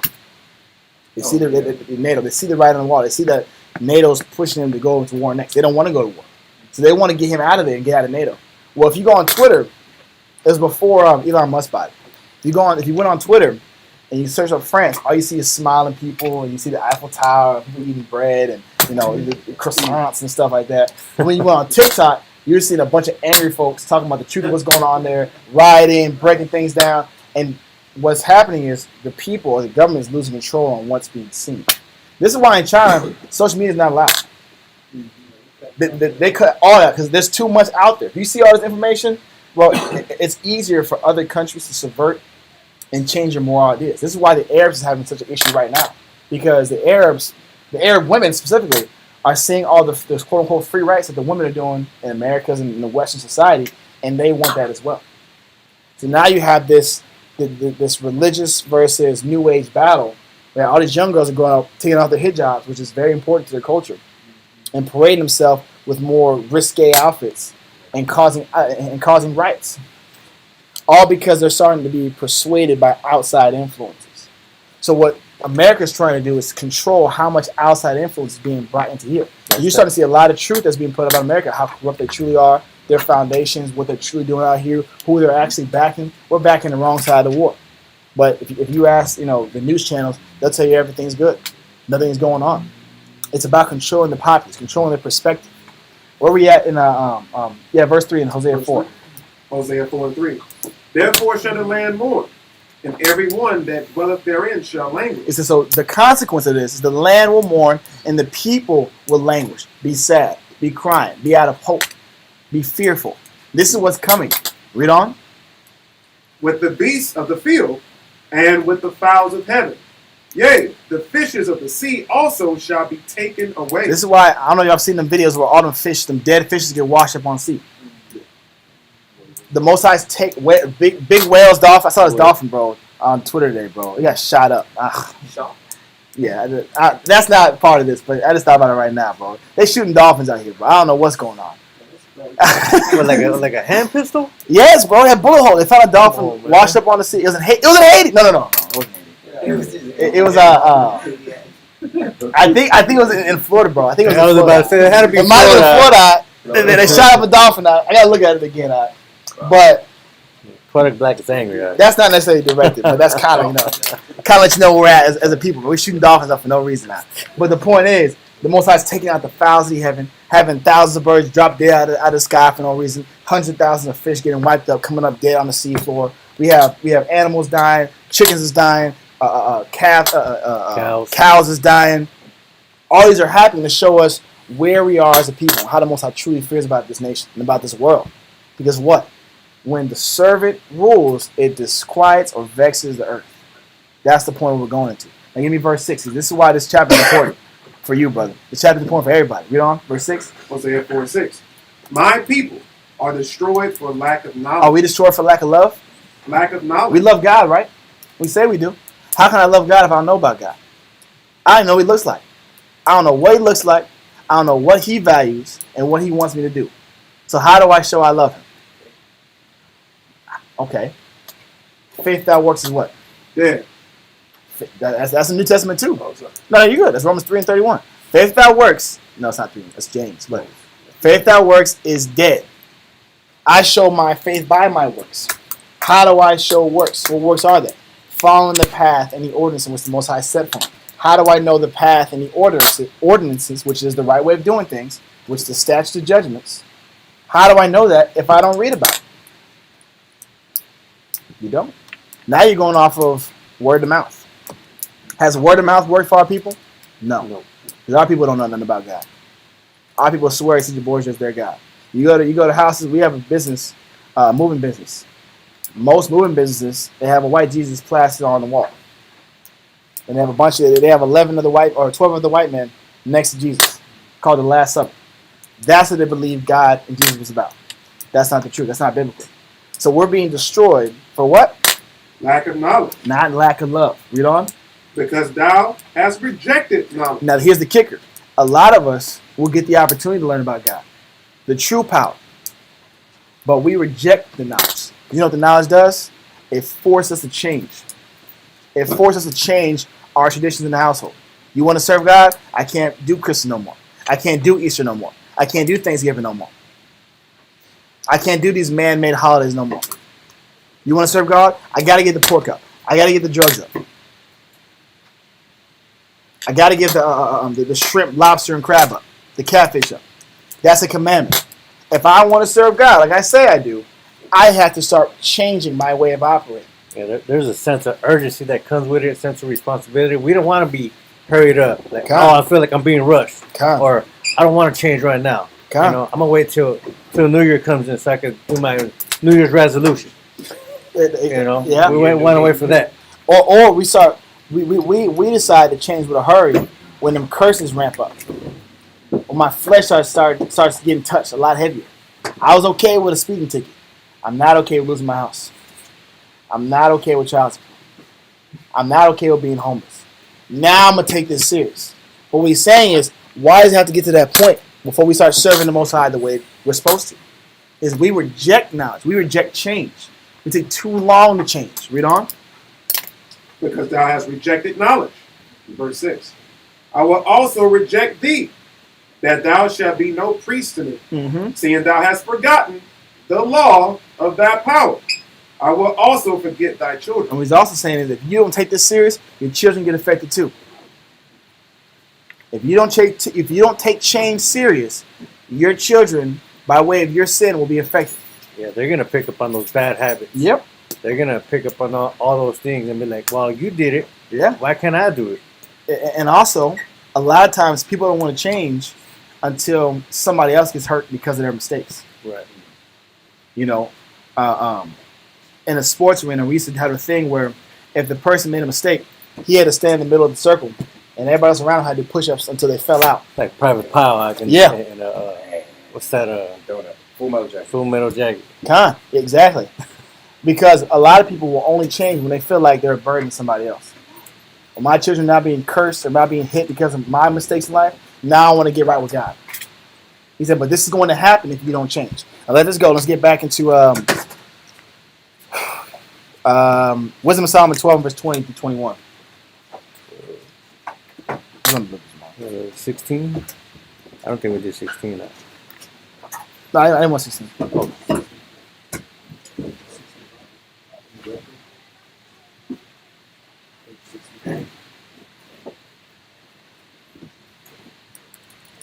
Is making sense so far? Are we going too fast? We good? We good? Any questions so far? Wisdom of Solomon, chapter 12, verse 21. We don't speed this up. 20? Yeah, it was 12 and verse 20 through 21. Okay, 12 to 25. Wisdom of Solomon, chapter 12, verse 20. For if thou didst punish the enemies of thy children, and the condemned to death with such deliberation. Meaning the Most High meditated, and he meditates on how he can destroy our oppressors, and how he can set up our oppressions. But that doesn't mean he doesn't give them a chance to change. We're going to prove that. Keep reading. Giving them time and place. He said, I'm going to give them time, and if they keep going, I know exactly the place and the time to hit them. That's how deep and how far our God looks. With the nations, he gives them time, but there's a reason for that. We're going to find out why. With us, he don't spare no time for us. Keep reading. Whereby they might be delivered from their malice. Meaning, I'm going to give them time and place to change before I give them their full malice, which is hatred that I got waiting for them. There's a lot of hatred the Most High is building up for these nations, for these servants that are ruling on the earth. Read on. With how great circumspection didst thou judge thine own sons, unto whose fathers thou hast sworn, and made covenants of good promises. Meaning saying, how much more has he taken into consideration our own punishments? Meaning, the curse you might have received in your life, Most High thought long and hard on how and if he wanted to hit you the way he hit you. And it was only our wickedness that caused him to take that next step forward. Because he wants the best for you. He doesn't want to have to curse you. He doesn't want to have to sit here and bring your life to bottom. But the problem is we need that certain urge, that jolt in our system to want to come back to the Most High. That's what it takes to get our body, our cells moving, our spirits moving. We got to have failure and destruction and chaos to take this serious. Keep reading. Verse 22. Therefore, whereas thou dost chasten us, thou scourgest our enemies 1,000 times more. He says he chastens us, but he scourges, he destroys the nations 1,000 times harder. So remember, we've had to go through as a people, and we're going to find out one of the things we had to go through as a people. But whatever that was, multiply that by 1,000. That's what's coming. That's the end result. That's our God. That's our power that we serve. That's how serious he takes his life. He takes our life. Read on. To the intent that when we judge, we should carefully think of thy goodness. And he's also saying he does it that way because when we judge and we condemn and we try to correct other people, we have to think about how the Most has been correcting us. There's going to come a point when your knowledge is going to start growing, when your information in this life is going to start growing, and you're going to be put in a position to have to disseminate the information and judge, quote unquote, the wrongs of your people. Are you going to take that time to sit here and oppress your people as well? Take that time to verbally abuse your people as well? Call them out their name as well? What are you going to do with that power? Yeah. Are you going to carefully think upon their good that they've done? Yep. That they've shown? Yeah. Mercies they've displayed? Yep. Or they let some slide? You know what? It's cool. Okay. Or just understand why they make their mistake. Because this is why the Most High is deliberating with us. He's taking into consideration how we grew up, where we came from, what influences around us, to where he can now properly check us. Because you understand, we read, I can go there. We read in Ezra 9:13. He corrects us less than what we deserve. What we get hit with is not even to the full maximum potential that we should be getting hit with. Some of us should be dead. I had no true story. I was on the phone with a brother today. I had this Tesla roll out the middle of the street out. I'm going like 45, bro. I'm in the middle lane. It rolled out the middle of the street, and by the grace of the Most High, I was able to stop about 3 inches in front of this car. Mind you, if y'all know my car is not the greatest. I ain't got them brakes checked since I got it 2 years ago. And them Johns squeak, and the bushings ain't all that good, and the axle needs to be changed. Look, that car is not. It does its job. I'm not complaining. But it needs suspension work. But I said to say, how many life-threatening and close circumstances have we come across in our life to where it could have been the other way? It could have been bad. We have to consider these times when we're in a position of judgment, or even when we're making our mistakes, or going to make our mistakes. Man, Most High spared me so far. Let's not tempt the Lord in His mercy. He's merciful, but He has a limit. And because we don't know that limit, don't tempt the waters. So, let that go. Give me 1 Ezra 5:58, or 1:58. We're gonna find out one of the times the Most High scourged us and put us in captivity. But what was the reason behind it? How did He deal with us? Why He deal with us that way? And also the mercy He gave us when He was dealing with us that way. 1 Ezra 1 and verse 58. 1 Ezra, chapter 1, verse 58. Now, mind you, this is our first captivity. All right, our nation was beyond wicked. It was beyond doing dirt. You know, for the brothers that are new, keep coming around. You're gonna find out all the wickedness we was doing in history. It's a lot. Yeah, at one point in time, we were doing more wicked than the nations. You know, that's crazy to think about. Think about all the negatives going on right now. We was doing worse. So the Most High had to hit us. But what did He do, and why He do it? Read on. God, 1 Ezra, chapter 1, verse 58. Until the land had enjoyed her service, the whole time of her desolation shall she rest. He says, I had to remove them out of that land because of how corrupt and how negative it was. So that it can actually enjoy its Sabbath. Sabbath is the day of rest. All right? Meaning the end of the week. I wanted to enjoy its Sabbaths, and it says the whole time of her desolation, meaning there's nobody there. It's destroyed. The land is destroyed. How can a destroyed land be at rest? That's an oxymoron. It doesn't make any sense. There's no wicked people there doing dirt. I'd rather this land get toppled and destroyed, and no more wickedness be down there, than allow it to be affluent and live in prosperity and destruction. This is why Sodom and Gomorrah got destroyed. For those who know the story of Sodom and Gomorrah, there's a lot of wickedness getting done there. It wasn't until they got eradicated off the face of the earth when there was actually some rest. The Most High's wrath was appeased with that land. This is what it's saying. So we had to get put in captivity and removed from the land, just so the land, the earth, could rest and stop being disturbed. So the harmony can come back to the earth. This is how the Most High thinks. This is our power. Read on. God, until the land had endured her service, the whole time of her desolation shall she rest, until the full term of 70 years. And we had to sit here and be in captivity for the full term of 70 years. That's how the Most High dealt with us. How is he going to deal with the nations? It's just 1,000 times harder. What is he going to do with them? 1,000 times worse. We got to put it in perspective. There's a lot coming to these people. There is retribution. Let that go. Give me Ecclesiastes 8 Ecclesiastes in the Bible, chapter 8 and verse 11 through 13.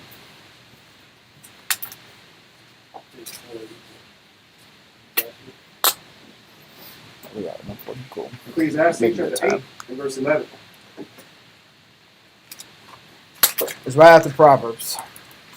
All right, read that. Ecclesiastes 8 and verse 11. Now, we read earlier, the Most High does give the nation time and place. He gives all men time and place. But unfortunately, people abuse that time. They abuse the opportunity to change and to grow. And the peace that the Most High gave, the momentary peace that the Most High gave them. Read on. Ecclesiastes chapter 8 verse 11. Because sentence against an evil work is not executed speedily. When you sin, how often and how quick do you get stung for that sin? Some people get stung instantly. I'm one of those guys. I can't get away with nothing. Just since I was a kid, I talk bad to my grandma, my mama. I go to school, bust my front teeth up. True story. Happens.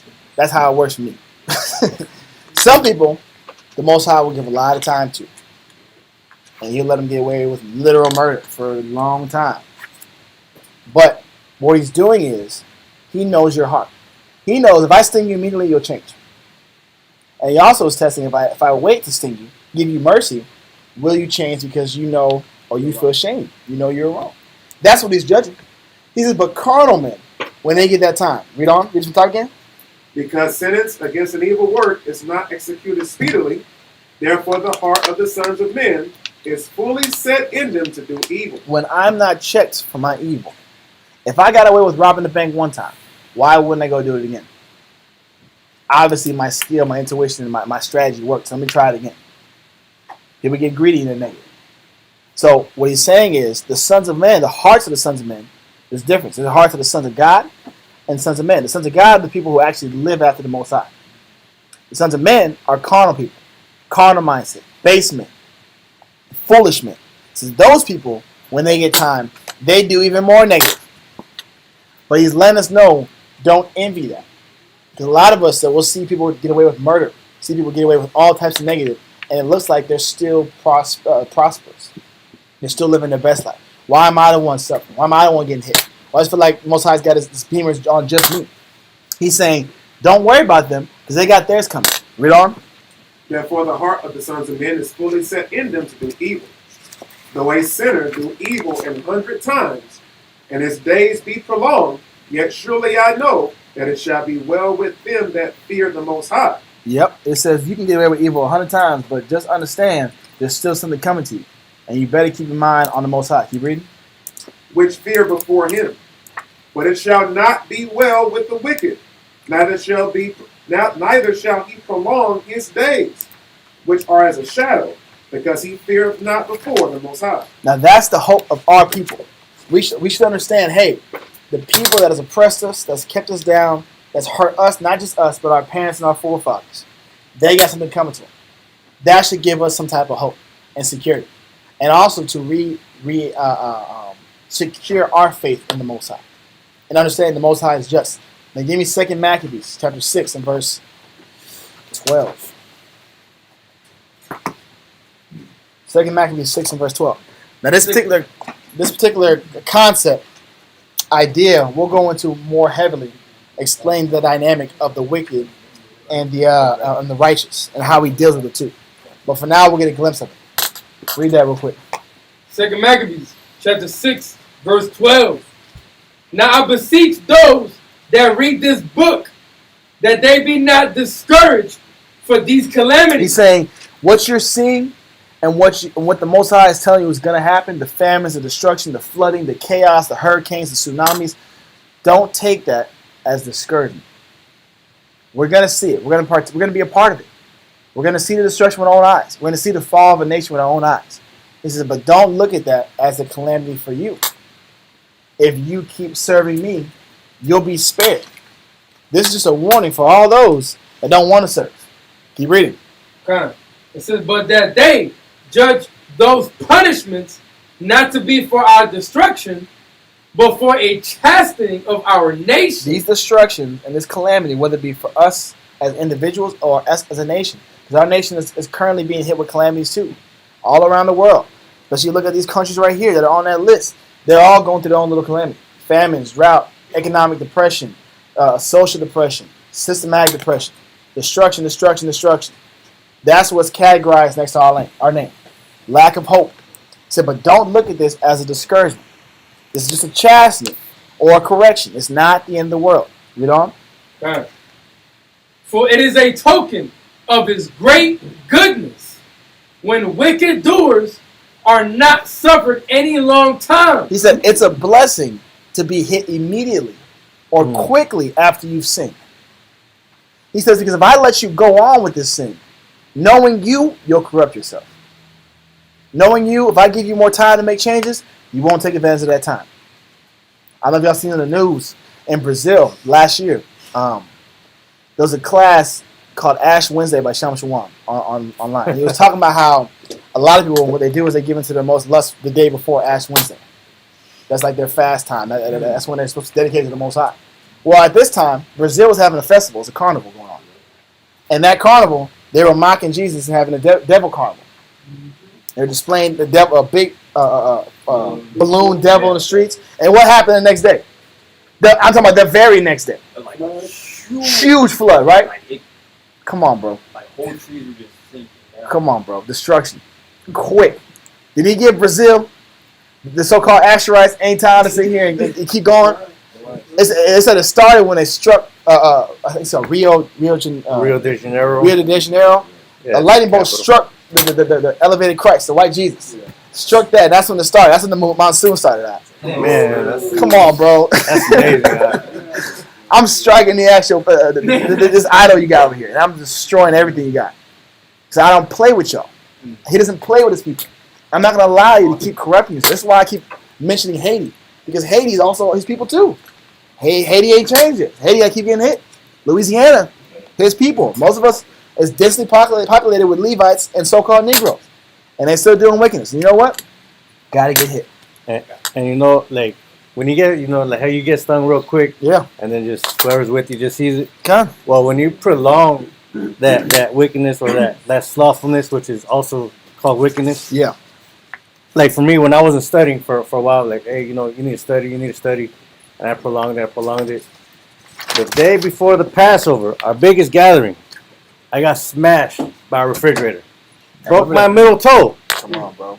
Not the big toe, not the pinky toe, the middle toe, bro. That's stability right there. Like, so the precision of that is crazy. And the crazy thing is that I always teach brothers, I always train brothers, like, something's going to fall, brand new or not, let it fall. Yeah. Way out of my character. This was a Holloway. This is going to be trashed. It was a trash refrigerator. I went and go catch it.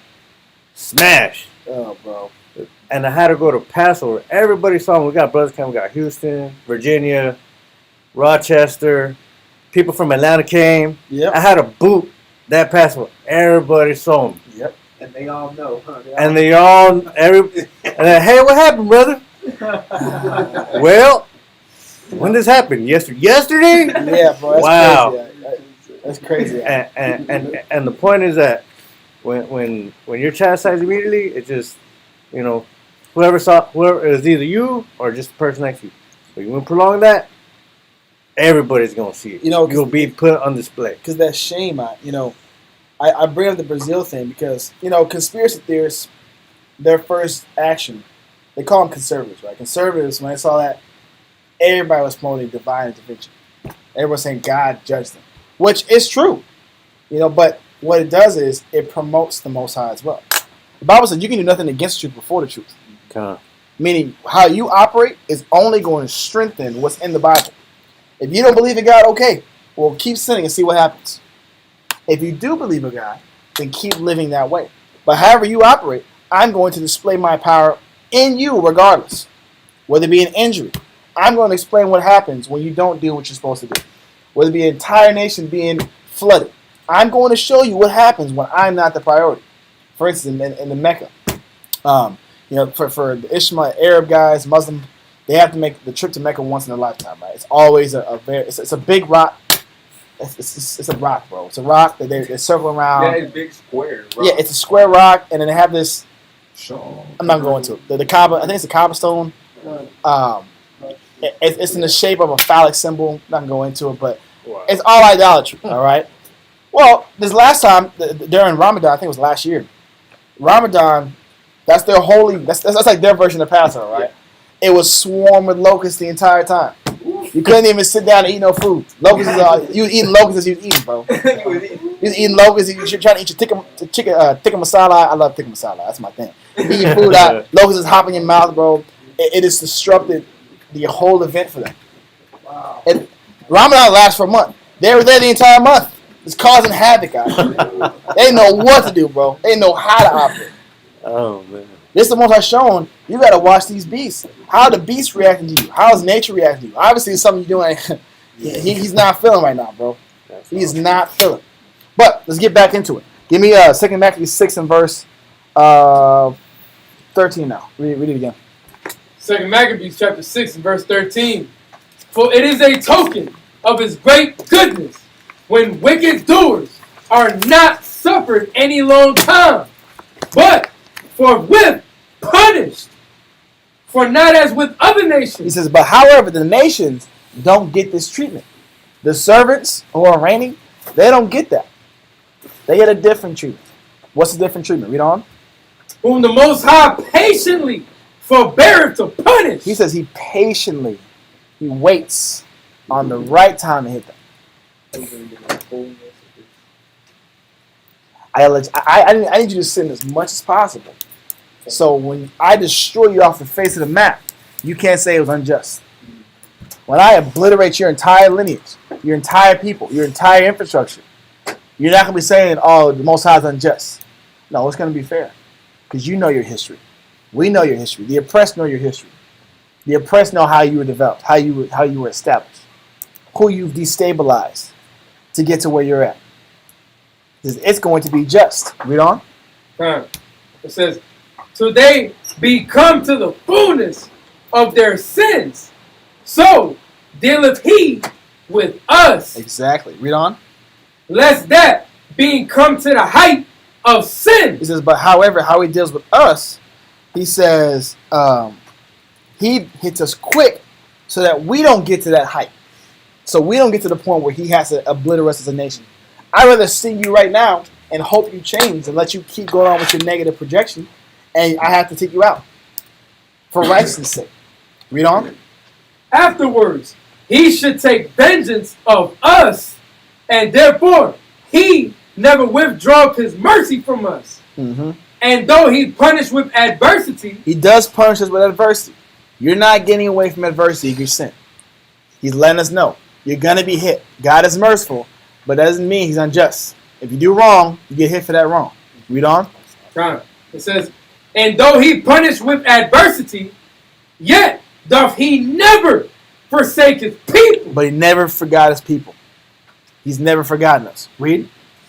But let this that we had spoken be for a warning unto us. But we have to look at this as a warning because he's letting us know this is how he deals with us. And this is how he's going to deal with the nations. He let that go. Give me 2 Ezra 14 and verse 17. Look at 2 Ezra chapter 14 and verse 17. Yep. Page 31. For look, how much the world shall be weaker through age. so much the more shall evils increase upon them that dwell therein. He says, you gotta understand, this world is only getting more and more defiled. This is why it's getting more and more defiled. This is why people will be like, well, if God's real, why isn't he punishing all these wicked people out here? Why isn't he answering oppression? That's the common concise between young people. Well, we were in slavery. Did God do anything about slavery? Oh, he's going to. It ain't happened yet. You need to be patient. Why don't you focus on your salvation?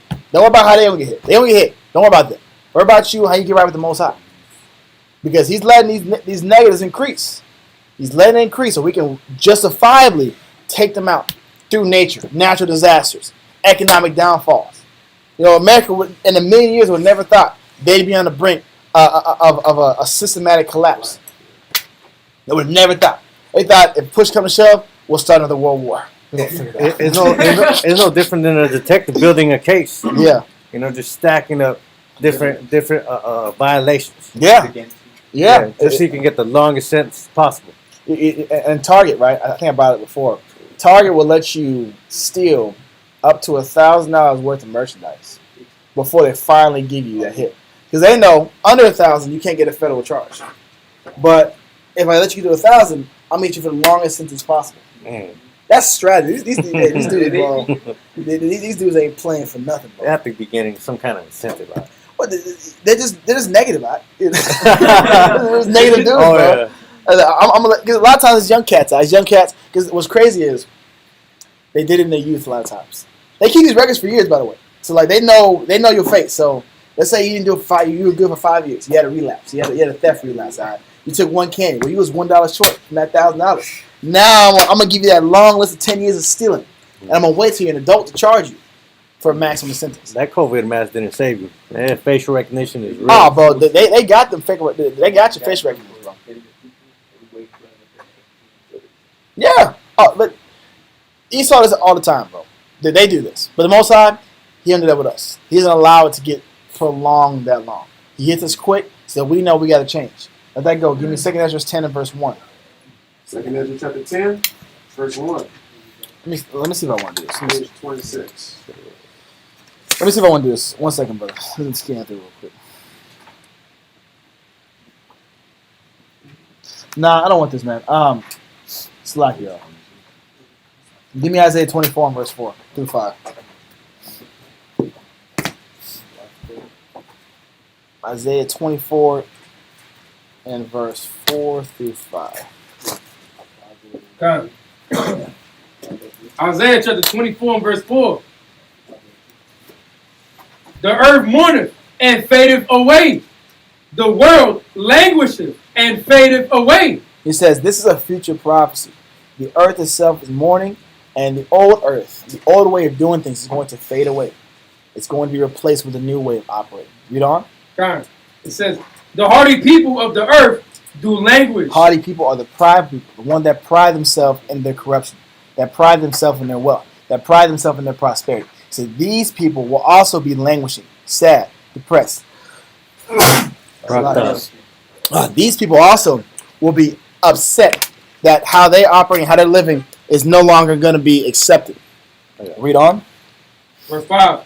The earth also is defiled under the inhabitants thereof. Because the earth has been defiled, it's been disrupted, it's been broken because of the people that live on this earth.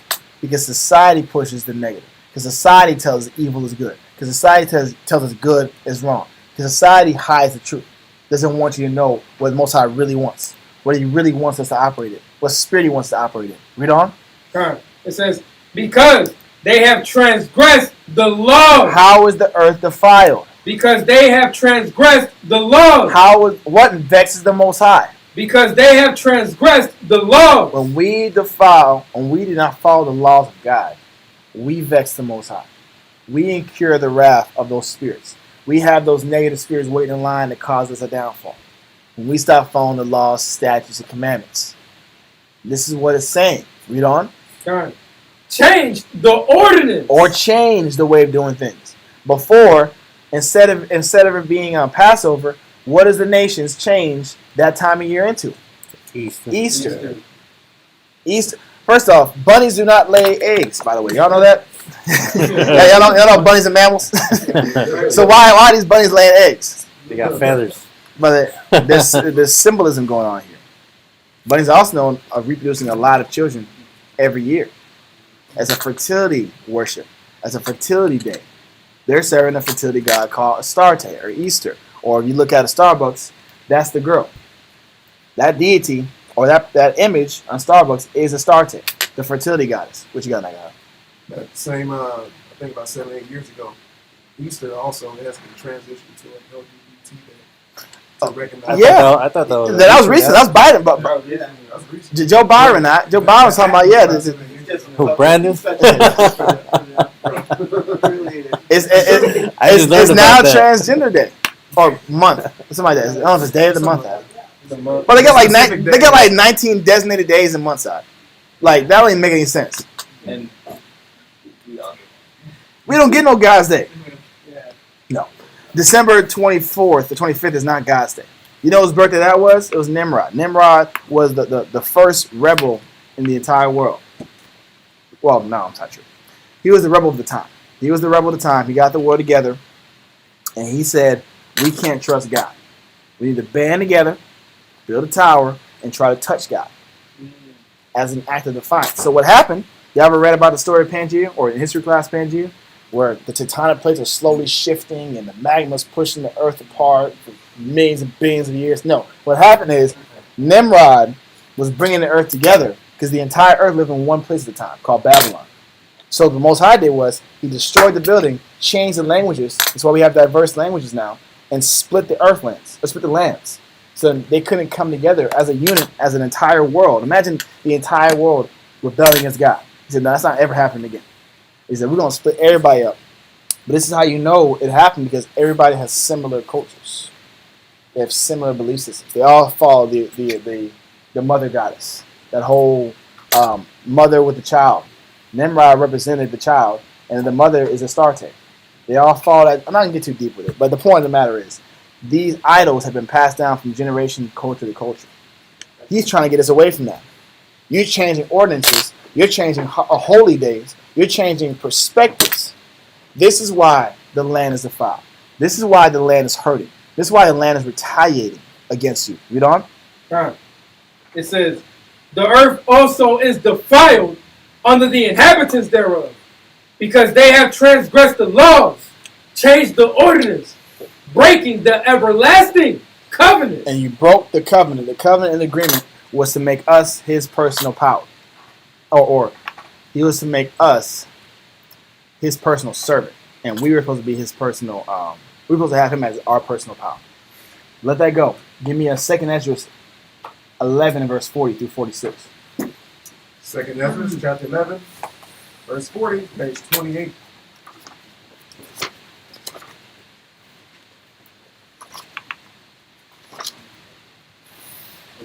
The 2 Ezra chapter 11, verse 40, page 28.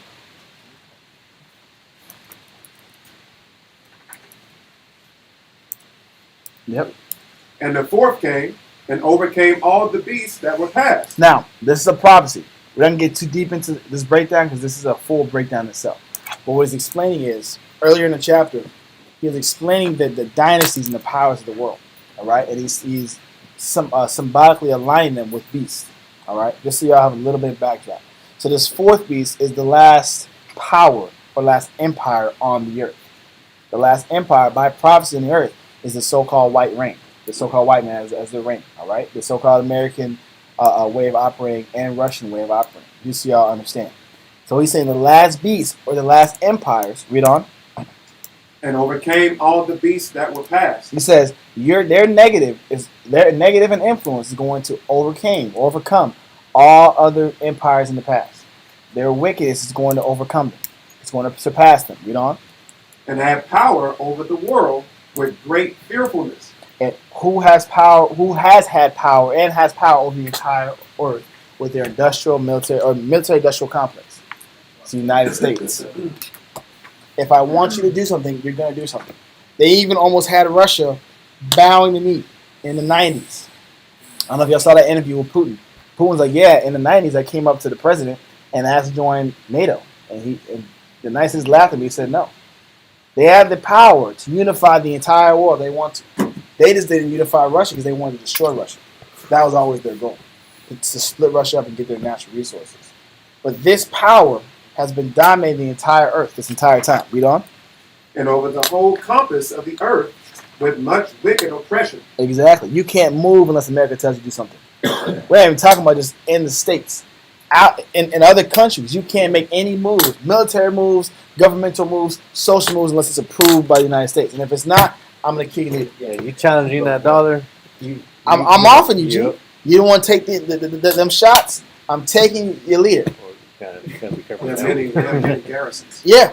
And they're disguised as NGOs. Embassies, right? They got U.S. embassies everywhere. Embassies and NGOs, not non-governmental organizations, or modern day term will be a non-profits. That's the American version. But Yeah, there's a multiplicity of these bases all around the world. yeah, You got CENTCOM, SOCOM, NORCOM, UCOM. They have bases in every almost every country, yeah, under or they're close enough to threaten you with some nuclear warfare. Yeah. Just in case you want to get out of pocket, I got bombs pointing at you. Bro, that's like dominating the world. I don't know what is. I think Reagan was the only one that rivaled them with the bomb. You said what? Right. Russia rivals them with bombs, but Yeah, what Russia right. didn't rival them with was influence. Because remember, they had bombs during the Cold War, but the problem with Russia was the influence. They lost their influence battle in the 80s because what was happening is that there was a thing called the Green Revolution. So it was a fight against communism. So what America did was, if I want to beat Russia in their influence, I'm going to find ways to corral the smaller nations, the smaller kingdoms, through food. This is when the hybridized seeds started being created at a higher rate. So genetically changing and altering the rice grain, the wheat grain, the corn grain, because I need a higher yield to get to these nations for cheap, so I can win their favor, so I can manipulate them away from following Russia. It was all systematically planned. They didn't care about the poor nations, but they're getting more allies and controlling them. Because now you have to go to me for food. If you have to come to me for food, I own you. Yeah. I own everything about your life, and I'm going to sell the food at a cheaper rate, so your own farmers can't even get the food. They can't even sell their own food. If you're selling corn for $1 a husk, I'm selling for 85 cents. Which one are you going to buy?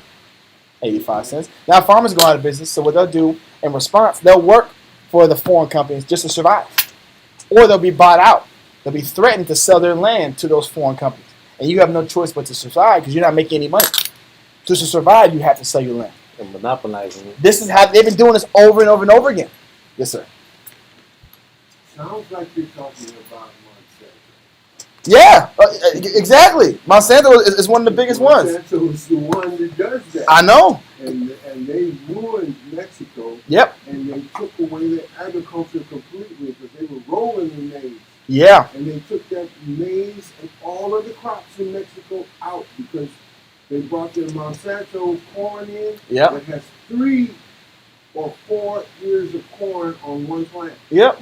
And so that was like more corn. Yeah. But the thing about it is you have to feed it Roundup. I know. And it's owned by Monsanto. Feed it Roundup, and if you don't feed it Roundup, it'll die. Exactly. And then the birds and the bees Yep. and animals don't eat it. Hey, that's the point. They can't eat it. So, Yeah. so therefore, we eat it. I'm not Look.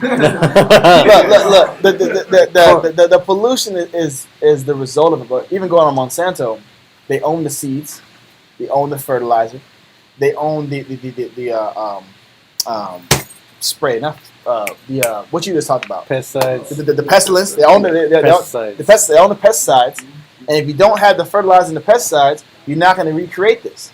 I've patented it, and now it's backed by the government. So if you try to patent the same thing, I'm going to take you out as a nation. Then they own the bees too. Like if my bees pollinated your crops over here, Yes, you own that. Yes, bro. They'll bring the bees down and say, well, I'm pilot, so technically I own this land anyway. Yeah. Bro, they found all Crazy. types of ways to justify their corruptness, and they've been doing it in every land they go into. Very few people have stood against them, and if they have stood against them, it didn't end well for them as a country. This is how this nation has been operating for a very long time. Let's finish this up. We got to hurry this up. 2nd Ezra chapter 11, verse 40. And the 4th came and overcame all the beasts that were past, and had power over the world with great fearfulness, and over the whole compass of the earth with much wicked oppression. And so long time dwelt he upon the earth with deceit. And this is the point. The so-called white man has had power and reign for a very long time. The so-called Arab man have had power and dominion on the earth for a very long time. So-called Chinese man, he's not Chinese Moab, but the so-called Moab man has had power and rulership on the earth for a very long time. Read on. For the earth hast thou not judged with truth. The earth itself does not operate in the spirit of truth. They operate in the spirit of deceit and coming up in oppression. Yep, breaking contracts, peace Yep. treaties. This is what happened to the natives. The natives were under the impression, I'll sell you my land for a time, for a generation. And that's what they thought the contract meant. They didn't mean you can have the land forever. They sold the land for some guns and some equipment for like a couple years. But they got displaced. 100 million got displaced, died and displaced. Same thing happened in South America over and over again. Deceit, lying, and corrupting is killing the still. This is how this country was built from the foundation up. Read on. Verse 42. For thou hast afflicted the meek, thou hast hurt the peaceable, Man. thou hast loved liars, Yep. and destroyed the dwellings of them that brought forth fruit, and hast cast down the walls of such as did thee no harm. You coming in bombarding people who want peace. You know, Jamaica has been fighting for their natural resources for a very long time. I forgot the mineral. It's a reddish mineral, but they need it. That's the bauxite mines. The bauxite mines, what they did was, in the 1940s, they realized wealth is mineral abundance. It wasn't fiscal wealth. They needed mineral deposits that other nations didn't have. That's when the bauxite mines became a point of interest.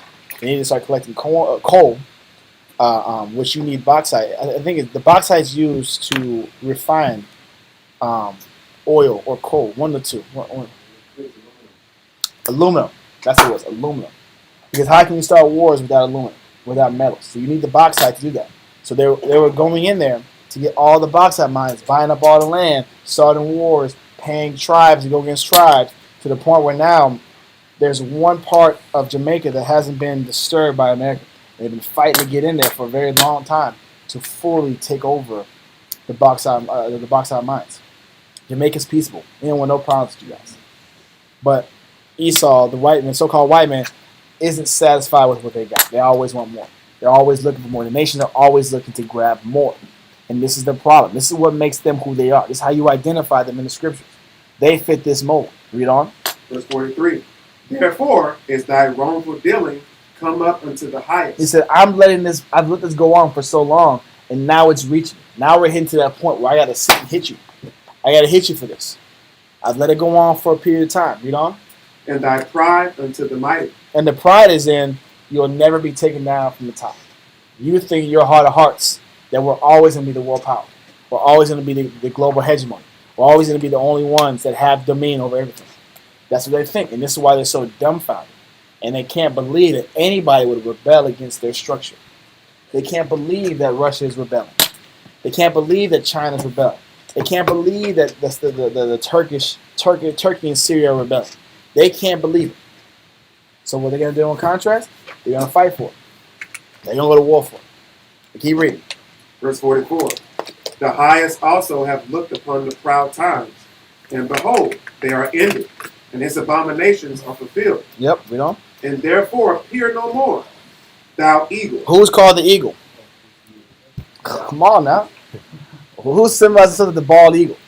What's the national? It's bird? Merker, right? That's Merker. That's the national bird. That's Merker's the national bird. Is the eagle eye. He said, "You're gonna be no more thou eagle eye, thou eagle." Come on, bro. Awesome, bro. Read on.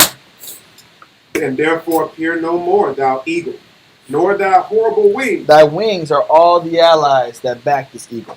All the people that got in bed with America, that signed a deal with America. Read on. Nor thy wicked feathers, Mm-hmm. nor thy malicious heads, nor thy hurtful claws, nor all thy vain body. Yep. The body represents all the tools that this nation particularly uses to oppress other people. Read on. That all the earth may be refreshed. He says, because once that happens, once they're off the earth, then there'll be harmony on earth. Then they'll be refreshed. Once these wicked nations are taken out, once that corruption is stopped, just like what happened when we removed in the first captivity of Babylon. He had to take us out for 7 years to get the Sabbath rest, to get the land some rest. So I got to take you off of the earth to give this piece some rest. I need to take these nations off the earth to give this place some rest. Because they're doing too much. Their power has to come down. They have to fall in order for the harmony to come back. You know? That all the earth may be refreshed, and may return, being delivered from thy violence, and that she may hope for the judgment and mercy of him that made her. And this is the point. The earth, nature is waiting for the proper judgment. It's waiting for the time when the wicked fall and they're removed from authority, when the servants are removed from authority. Let that go. Give me Wisdom of Solomon 16 and verse 12. So now we're going into the phase of how do we start transitioning back into power? How do we win the Most High's favor again? How does this process even begin? Because the Bible says when the righteous are in power, people rejoice. Well, what makes us righteous? Yeah, read that real quick. Wisdom of Solomon, chapter 16, verse 12. For it was either herb nor mollifying plaster. It was neither what? It says, for it was neither herb nor mollifying plaster. Mollifying plaster, huh? Okay. Yeah, reading. That restored them to health. But thy word, O Lord, which healeth all things. He says if we want to heal the earth and bring the harmony back, we need the word to come back into the world again. We need the word of the Most High to come back. We need to start teaching the world, word, living the word, embracing what the laws, statutes, and commandments brought to our lives. Let that go. Ephesians 5 and verse 14. What was that?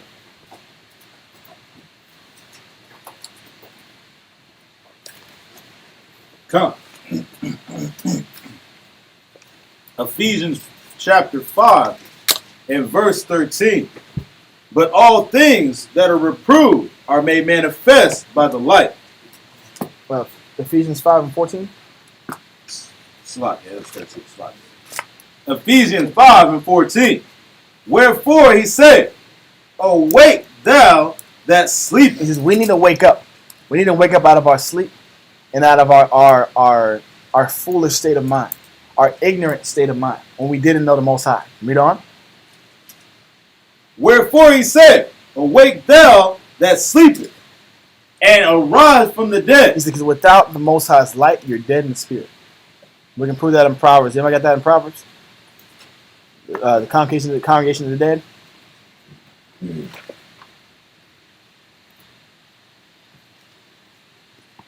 Oh, look at that. Let me see.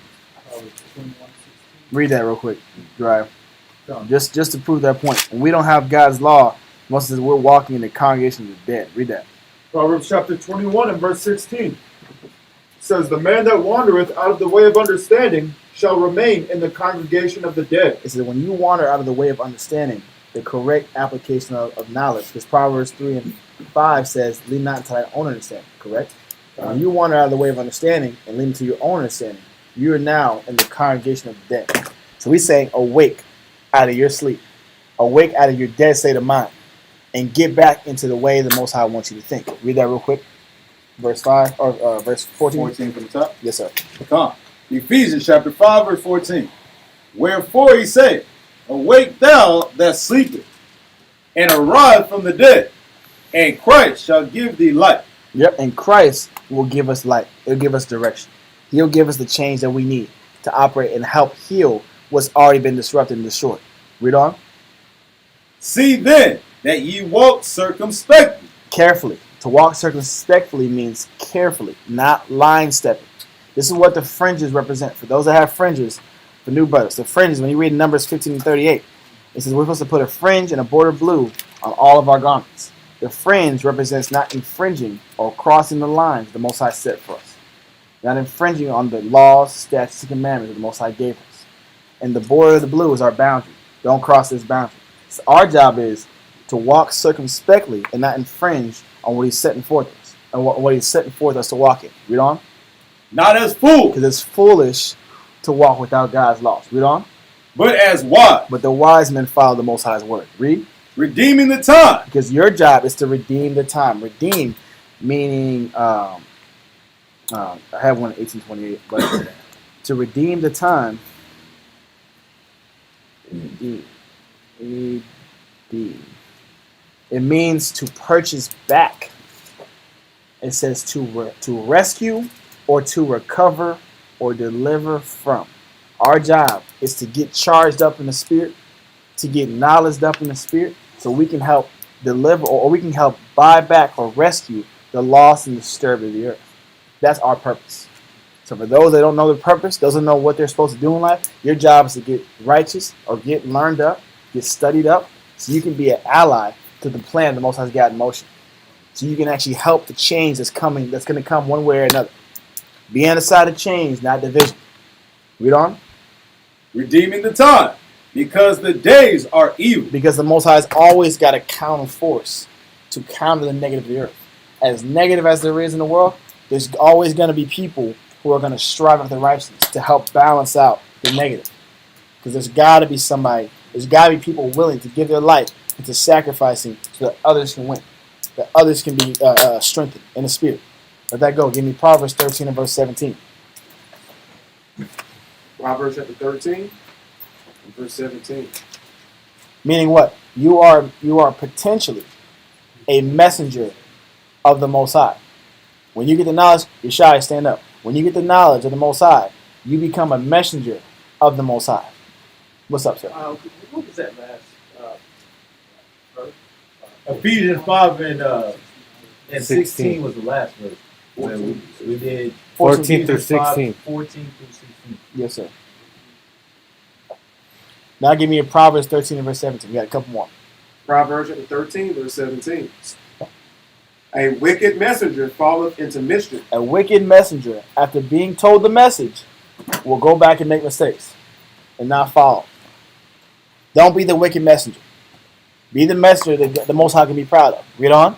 But a faithful ambassador. A what? A faithful ambassador. So we're supposed to be a faithful what? Ambassador. We're supposed to be ambassadors of Christ. Because the ambassadors of Christ will do what?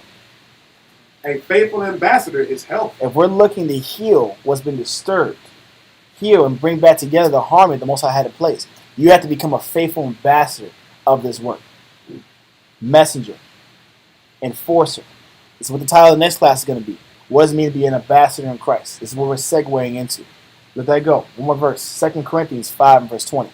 The faithful ambassador is the health needed to bring back to life the destruction on this earth and to counteract the evil that's on the earth right now.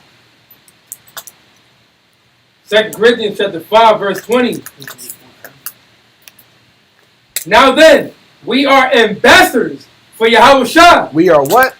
It says, now then we are ambassadors for Yahushua. We are ambassadors for Christ. That was our occupation. That is our occupation. We can't forget that.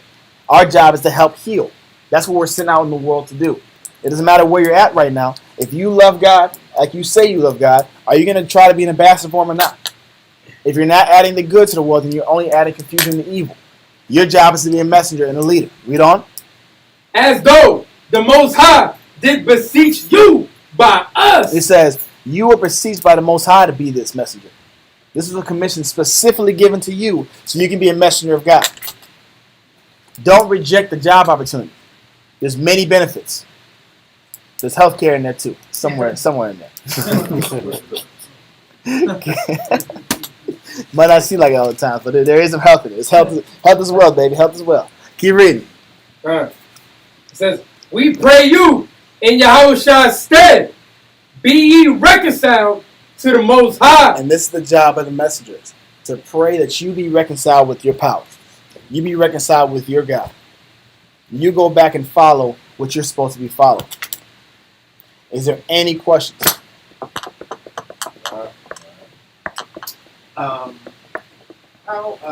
Was there ever a specific time, amount of time that we're supposed to be under this curse? The curse of The time that we were supposed to be under the curse is when it's not a time specifically, but it's an action or a chain of events. So if I'm going to give it a brief overview, it's if you go back online there was a class called The End of the U.S. Polar Hegemony, the U.S. Global Hegemony, all right? What it was going into was Ezekiel 38 and Ezekiel 39. And it was explaining when Christ would come down on earth, what chain of events would have to happen for Christ to actually step down and intervene. And it would be in the, not in the height of the war, World War III, but it'll be in the end of the World War III. Towards the end, when the United States on its fall. What's going to happen is this, just to give you a sneak peek. Russia's going to come in to finish off their dominance, and in the midst, they're going to have a shift in heart. And instead of just focusing on taking out America as a country, as a foundation, as a culture, they're going to want to take out the chosen people of God. And I don't know if y'all know, y'all have been seeing them Russian icons when they release all the black people, and you know they see them. And it was a Putin interview. In the back, it was a black Jesus and a black Mary and Moses. Look it up. It just happened recently. It was an interview. They know black people are God's chosen. Everybody knows, except us, that black people are God's chosen. So when they come in here, they know where God's chosen is also at. So what he's saying in the prophecy, when they decide they want to take us out as a nation, that's when he's going to come down here and light this place up. Just to give you a more pinpoint, accurate time. I don't know when it's going to happen. No man knows the date or time. But we know in part and prophesy in part. And we know the signs and the seasons. And the season will be, hey, when they decide they want to take us out also, that's when God's going to intervene. Because that's one thing he's not going to happen. He's not going to let you come in here and take out his people. So, just to give you a sneak peek on that. We might have to go back over it again. It's been a year or so, but it is online if you want to look at it. It's like 6 hours of class. If you want it that bad, it's there. You know what I mean? What you got? The End of the Global U.S. Hegemony. I believe that's Unipolar. Unipolar, yeah. What was that again?